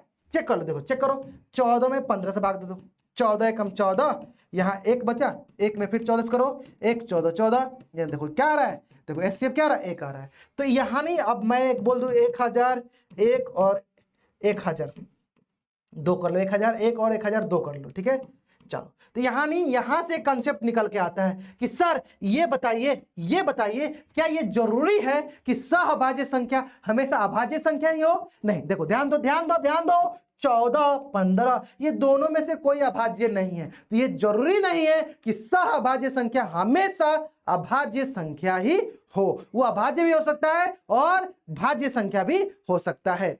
ठीक है, चलो एक देखो, फर्स्ट वीक में क्या था, अपना यूट्यूब का क्लास चल रहा था, फर्स्ट यूट्यूब क्लास फ्री था, इसके वजह से थोड़ा सा आपका टाइम टेबल इस तरह हो गया। लेकिन जनरली क्या होगा, मैथ की क्लासेज जो होगी आपकी मंडे ट्यूसडे और फ्राइडे सैटरडे फिक्स है होने वाली है, तो आपको वो टाइम टेबल आपको मिल जाएगा, आपको एप्लीकेशन पे भी शो हो रहा होगा। क्लियर है, चलो। और रही बात मैथ की, तो ये सोच के मत आना कि हमेशा तुमको एक ही घंटा पढ़ाएंगे, नहीं, थोड़ा सा हम लोग एक्सटेंड करेंगे, क्योंकि ज्यादा नंबर ऑफ क्वेश्चन की प्रैक्टिस करेंगे तभी तो हम लोग छाप के आएंगे एग्जाम में। बस 45 दिन, बस ये 45 दिन मेरे साथ लग के मेहनत कर दो। भले ही हम थोड़ा सा ज्यादा पढ़ ले, बस 10-15 मिनट ज्यादा पढ़ ले, क्या ही होता है, 10-15 मिनट में हम लोग वो एक्स्ट्रा क्वेश्चन कर लेंगे जो हमारे एग्जाम में आने की संभावना बढ़ जाएगी, है ना।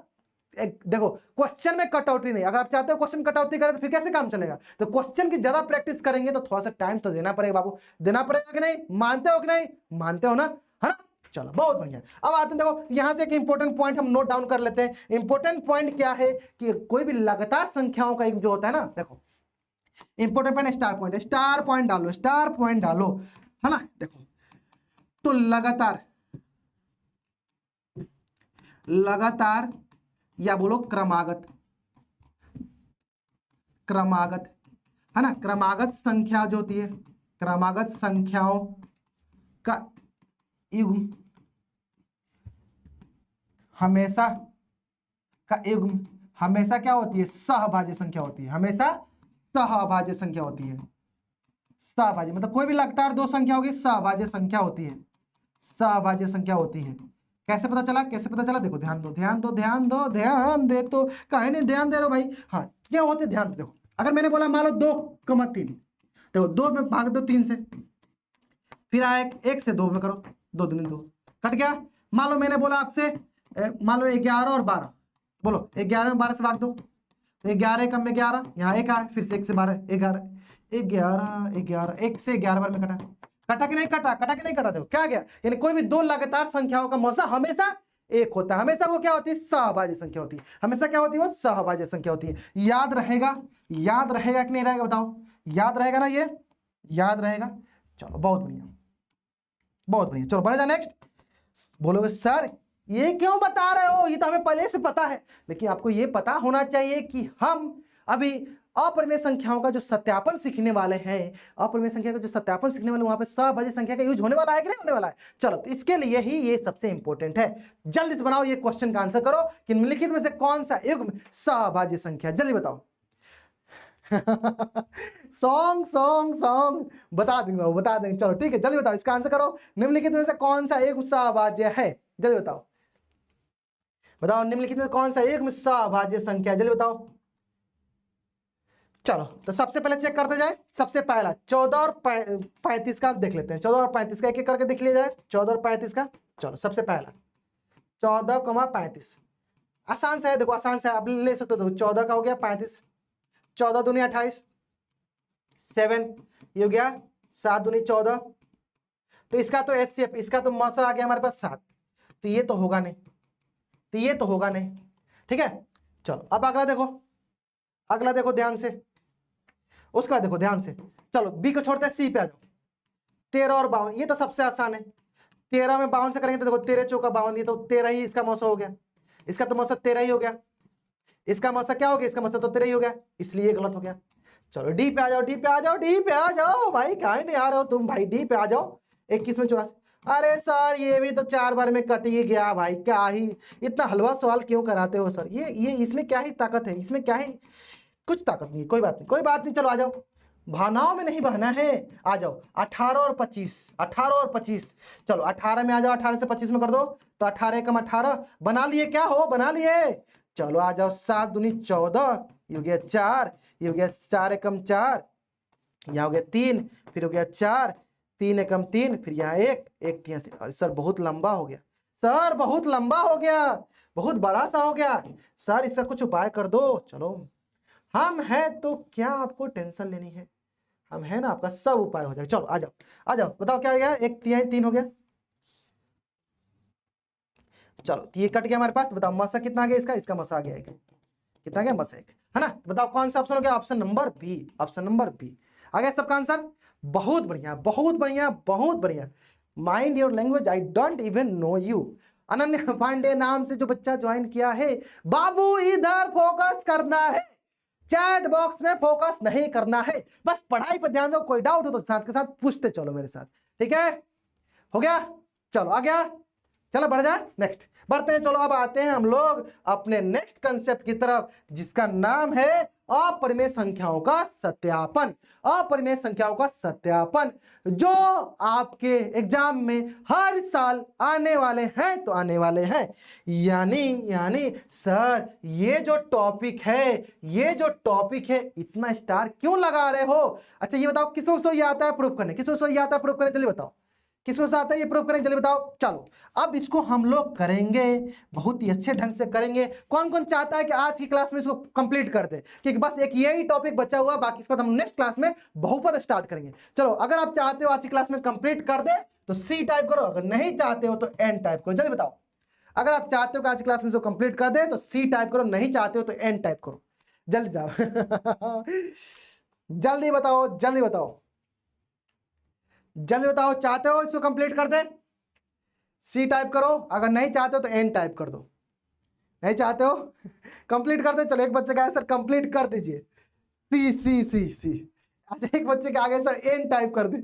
सर बिहार का भविष्य दिख रहा है, आता है सी कंप्लीट कर दे जाए, कंप्लीट कर दे जाए, गुड। अब आता देखो, आ जाओ, जरूर करेंगे। अब आ जाओ, देखो अब आता है इसको सीखने से पहले एक हमें प्रमेय आना चाहिए। देखो अगर आपके पास पुराना एनसीईआरटी होगा तो यहाँ लिखा होगा प्रमेय 1.3, लेकिन आपके पास नए वाला एनसीईआरटी होगा तो उसमें लिखा होगा प्रमेय 1.1, है ना। इसका मतलब क्या हुआ कि पहला एक्सरसाइज का पहला प्रमेय है इसलिए 1.1 लिखा है, छठा एक्सरसाइज का होगा त्रिभुज का तो 6.1 6.2 लिखा होगा। इसमें कंफ्यूज नहीं होना है आपको, ठीक है।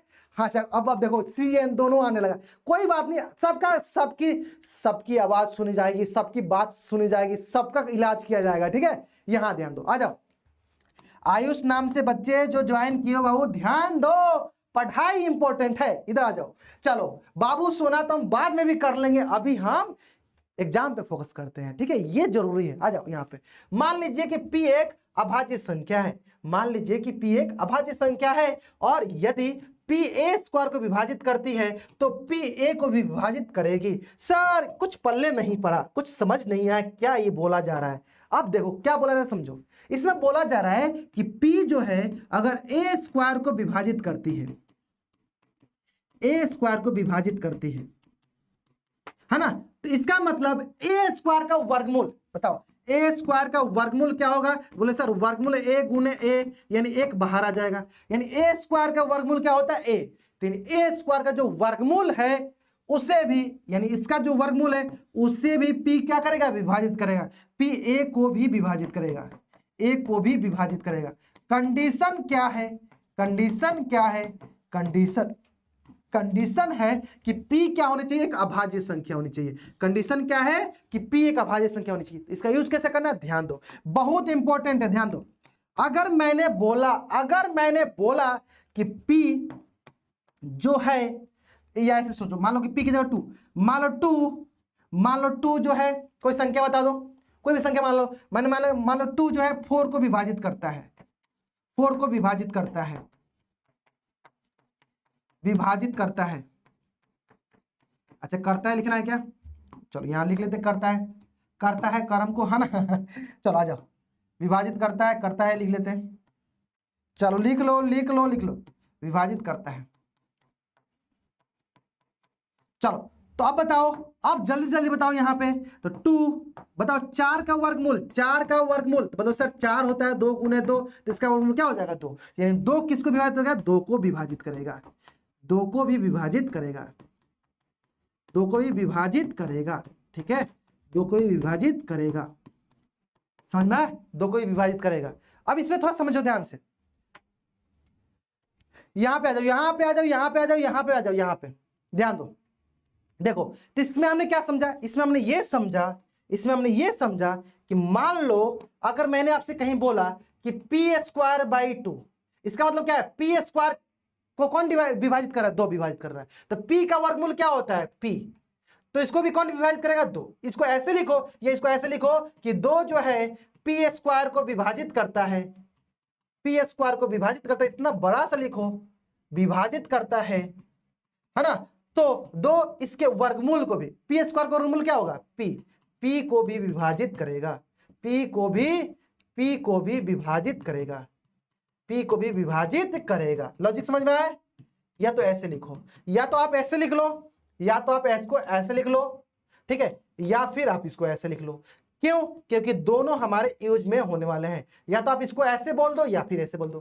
सिर्फ इसके लिए नहीं, ऐसे भी हो सकता है, देखो ऐसे भी हो सकता है। अगर मैंने बोला कहीं पे मान लो ऐसे बोला, मान लो क्यू स्क्वायर बाई 3, अगर ऐसे कहीं लिखा गया आपके पास कि इसका मतलब क्या हुआ, इसका मतलब हुआ कि क्यू स्क्वायर को 3 विभाजित करता है, यानी 3 क्यू स्क्वायर को विभाजित करता है, तो क्यू स्क्वायर का वर्गमूल क्या होगा? क्यू, यानी क्यू को भी कौन विभाजित करेगा?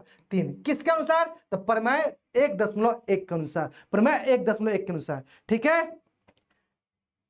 इधर इधर इधर इधर आ जाओ, इधर आ जाओ, इधर ध्यान दो, इधर ध्यान दो। चलो अब आते हैं नेक्स्ट। अगर मैंने कहीं बोला आपको, मान लो क्यू स्क्वायर डिवाइडेड बाई 7, तो इससे हमें क्या निकल के आएगा? इससे हमें क्या निकल के आएगा बताओ कि क्यू को कौन विभाजित करेगा? 7 विभाजित करेगा। अगर मैंने कहीं लिखा, जल्दी आप लोग बताना, आपको बताना है जल्दी जल्दी, कि मैंने कहीं बोला मान लो एम स्क्वायर को 11, एम स्क्वायर 11 को, एम स्क्वायर को जो विभाजित करता है 11 करता है, तो इसका रिजल्ट क्या आएगा? इसका रिजल्ट क्या आएगा? एम को भी कौन विभाजित करेगा? 11, यानी इसका जो वर्गमूल होगा उसको भी 11 विभाजित करेगा। ये लॉजिक समझ में आया? अगर आपको ये लॉजिक समझ में आ गया है, अगर आपको ये लॉजिक समझ में आ गया है तो मान के चलो, अगर आपको ये लॉजिक समझ में आ गया है तो इसी में बेस्ट हमारा अपरिमेय संख्याओं का सत्यापन होता है। तो चलो आज की क्लास को हम लोग यहीं तक रखते हैं। पहले एक काम करते हैं, सबसे पहला एक काम करते हैं, आपका डाउट लेते हैं, फिर हम लोग कल की क्लास में जब होगी हमारी क्लास, उसमें बहुपद को स्टार्ट करेंगे और अपरिमेय संख्या को पहले सत्यापन कर लेंगे, फिर बहुपद स्टार्ट करेंगे। ठीक है, क्लियर है? पहले आपका आता है डाउट का टाइम। अगर आपको आज की क्लास में सब कुछ समझ में आ गया तो चैट बॉक्स में वाई टाइप कीजिए। इसके साथ आज की क्लास आपको कैसी लगी? आज की क्लास आपको कैसी लगी बताना है। आपको कैसी लगी जल्दी बताइए, कैसी लगी आपको बताना है। आज की क्लास आपको कैसी लगी जल्दी बताना है, ठीक है। चलो अगर आपको अभी कोई भी डाउट है जल्दी जल्दी अपना डाउट पूछ लो। अगर डाउट नहीं है तो बताओ आज की क्लास आपको कैसी लगी, है ना। जो बच्चे थोड़ा लेट से ज्वाइन करें मैं उनको बता देना चाहता हूं आज की क्लास आपको कैसी लगी, जल्दी बताओ, जल्दी बताओ। ठीक है, कोई डाउट नहीं है, कोई डाउट नहीं है। सॉन्ग हाँ सॉन्ग सुना देंगे, अभी आज उस मूड में नहीं है, सॉन्ग सुना देंगे। हाँ रोड 2 वाला बताएंगे, पवन कुमार नाम से बच्चा जीवन। मैं सिर्फ अभी आपको ये बताया, मैंने सिर्फ अभी आपको ये बताया कि इस प्रमेय का उपयोग हम लोग रूट 2 को सिद्ध करने के लिए करेंगे। ठीक है, कोई डाउट नहीं है ना। चलो नेक्स्ट क्लास में आती है, मैं पहले आपको अपरिमेय संख्याओं को सिद्ध करके सिखाऊंगा, ये सिखाऊंगा नेक्स्ट क्लास में आते ही कैसे सिद्ध करना है, फिर हम लोग बहुपद वाले चैप्टर में पढ़ेंगे। ठीक है, चलो अच्छा कौन देखो कुछ बच्चे लेट से ज्वाइन किए, मैं उनको बता देना चाहता हूं, आप जरूर वीडियो देख लेना। तो मैं आज की क्लास में क्या क्या पीडीएफ जस्ट अभी क्लास के बाद आपको मिल जाएगा, पीडीएफ मिल जाएगा, वीडियो लेक्चर भी मिल जाएगा, सब कुछ मिल जाएगा। ठीक है, अब आते हैं नेक्स्ट सबसे इंपॉर्टेंट बात, आज का होमवर्क। देखो होमवर्क सबसे महत्वपूर्ण जो है हमारी क्लास में, जो सबसे इंपॉर्टेंट है। अगर आप सचमुच अगर आपने सोचा है कि 45 दिनों में आप अपना पूरा सिलेबस और मैथ में 100/100 लाना चाहते हो, तो सबसे महत्वपूर्ण काम करना क्या, मेरे क्लास में किए गए सारे क्लास वर्क, सारे क्लास में क्वेश्चन जो भी है वो, और जो भी मैं होमवर्क दे रहा हूं क्लास में, तो मैं इसको लिख देता हूं अच्छे से, जो भी मैं क्लास नोट्स में मैं जो भी होमवर्क दे रहा हूं ये कंप्लीट होना चाहिए, और इसके अलावा आपका आज के आज एनसीईआरटी का एक्सरसाइज 1.1 ये कंप्लीट कर लो। एनसीईआरटी का एक्सरसाइज 1.1 कंप्लीट कर दो। नेक्स्ट क्लास में जब मैं बहुपद स्टार्ट करने से पहले आपको अपरिमेय संख्या का सत्यापन सिखाऊंगा तो वहां पे 1.2 कर लो। तो एक बार मेरे साथ जल्दी से जल्दी सारे के सारे बच्चे मुझसे वादा करेंगे कि आप ये काम जरूर करके आओगे, तो जल्दी से जल्दी चैट बॉक्स में वाई टाइप करें, जल्दी करेंगे। एक बार चैट बॉक्स में वाई टाइप करके आग लगा के दिखा दोगे कि सर आपने जो बोला वो मैं जरूर करूंगा, जल्दी करेंगे। चैट बॉक्स में वाई टाइप कर बताएंगे। हाँ ये मैं बहुत सारे क्वेश्चन पे HW लिखा हूं, ठीक है, वो सारे क्वेश्चन आपके कॉपी में होना चाहिए, सारे क्वेश्चन आपके कॉपी में होना चाहिए। हाँ मिल जाएगा बाबू, मिल जाएगा आपको, अभी क्लास के जस्ट बाद पीडीएफ मिल जाएगा, जरूर बनाना है। ठीक है, करके आओगे ना, चलो बहुत बढ़िया। ठीक है, चलो अब आते हैं यहाँ पे एक दो क्वेश्चन और आपका मैं समझ गया। क्या सर। हाँ देखो ये अभय बिहार बोर्ड, अभय मतलब कोई भय नहीं, हम हैं तो चिंता किस बात की, हम हैं तो भय किस बात की, मंजिल तक साथ रहेंगे। तो ये अभय बिहार बोर्ड को बिहार के हर एक बच्चे के पास आपको पहुंचाने का काम है। आज से जहां पे भी आपके अगल बगल जितने बच्चे हैं, आप जरूर उनसे बोलो कि एक अभय बिहार बोर्ड का बैच आया हुआ है नेक्स्ट टॉपर्स पे। वहां पे भैया दीदी लोग एकदम ऐसे पढ़ा रहे हैं कि पूछिए मत, आपको ही पता चली गया होगा कैसे पढ़ा रहे हैं। बाबू मैं बोल रहा हूं ना कि अगर मेरे साथ लगे रहोगे, अभय बिहार बोर्ड के साथ लगे रहोगे, तो आपके सपने को पूरा करने से कोई रोक नहीं सकता। ठीक है, तो चलो उम्मीद करते हैं आप ऐसे ही लगे रहोगे और हमारे साथ ऐसे मिलकर जुड़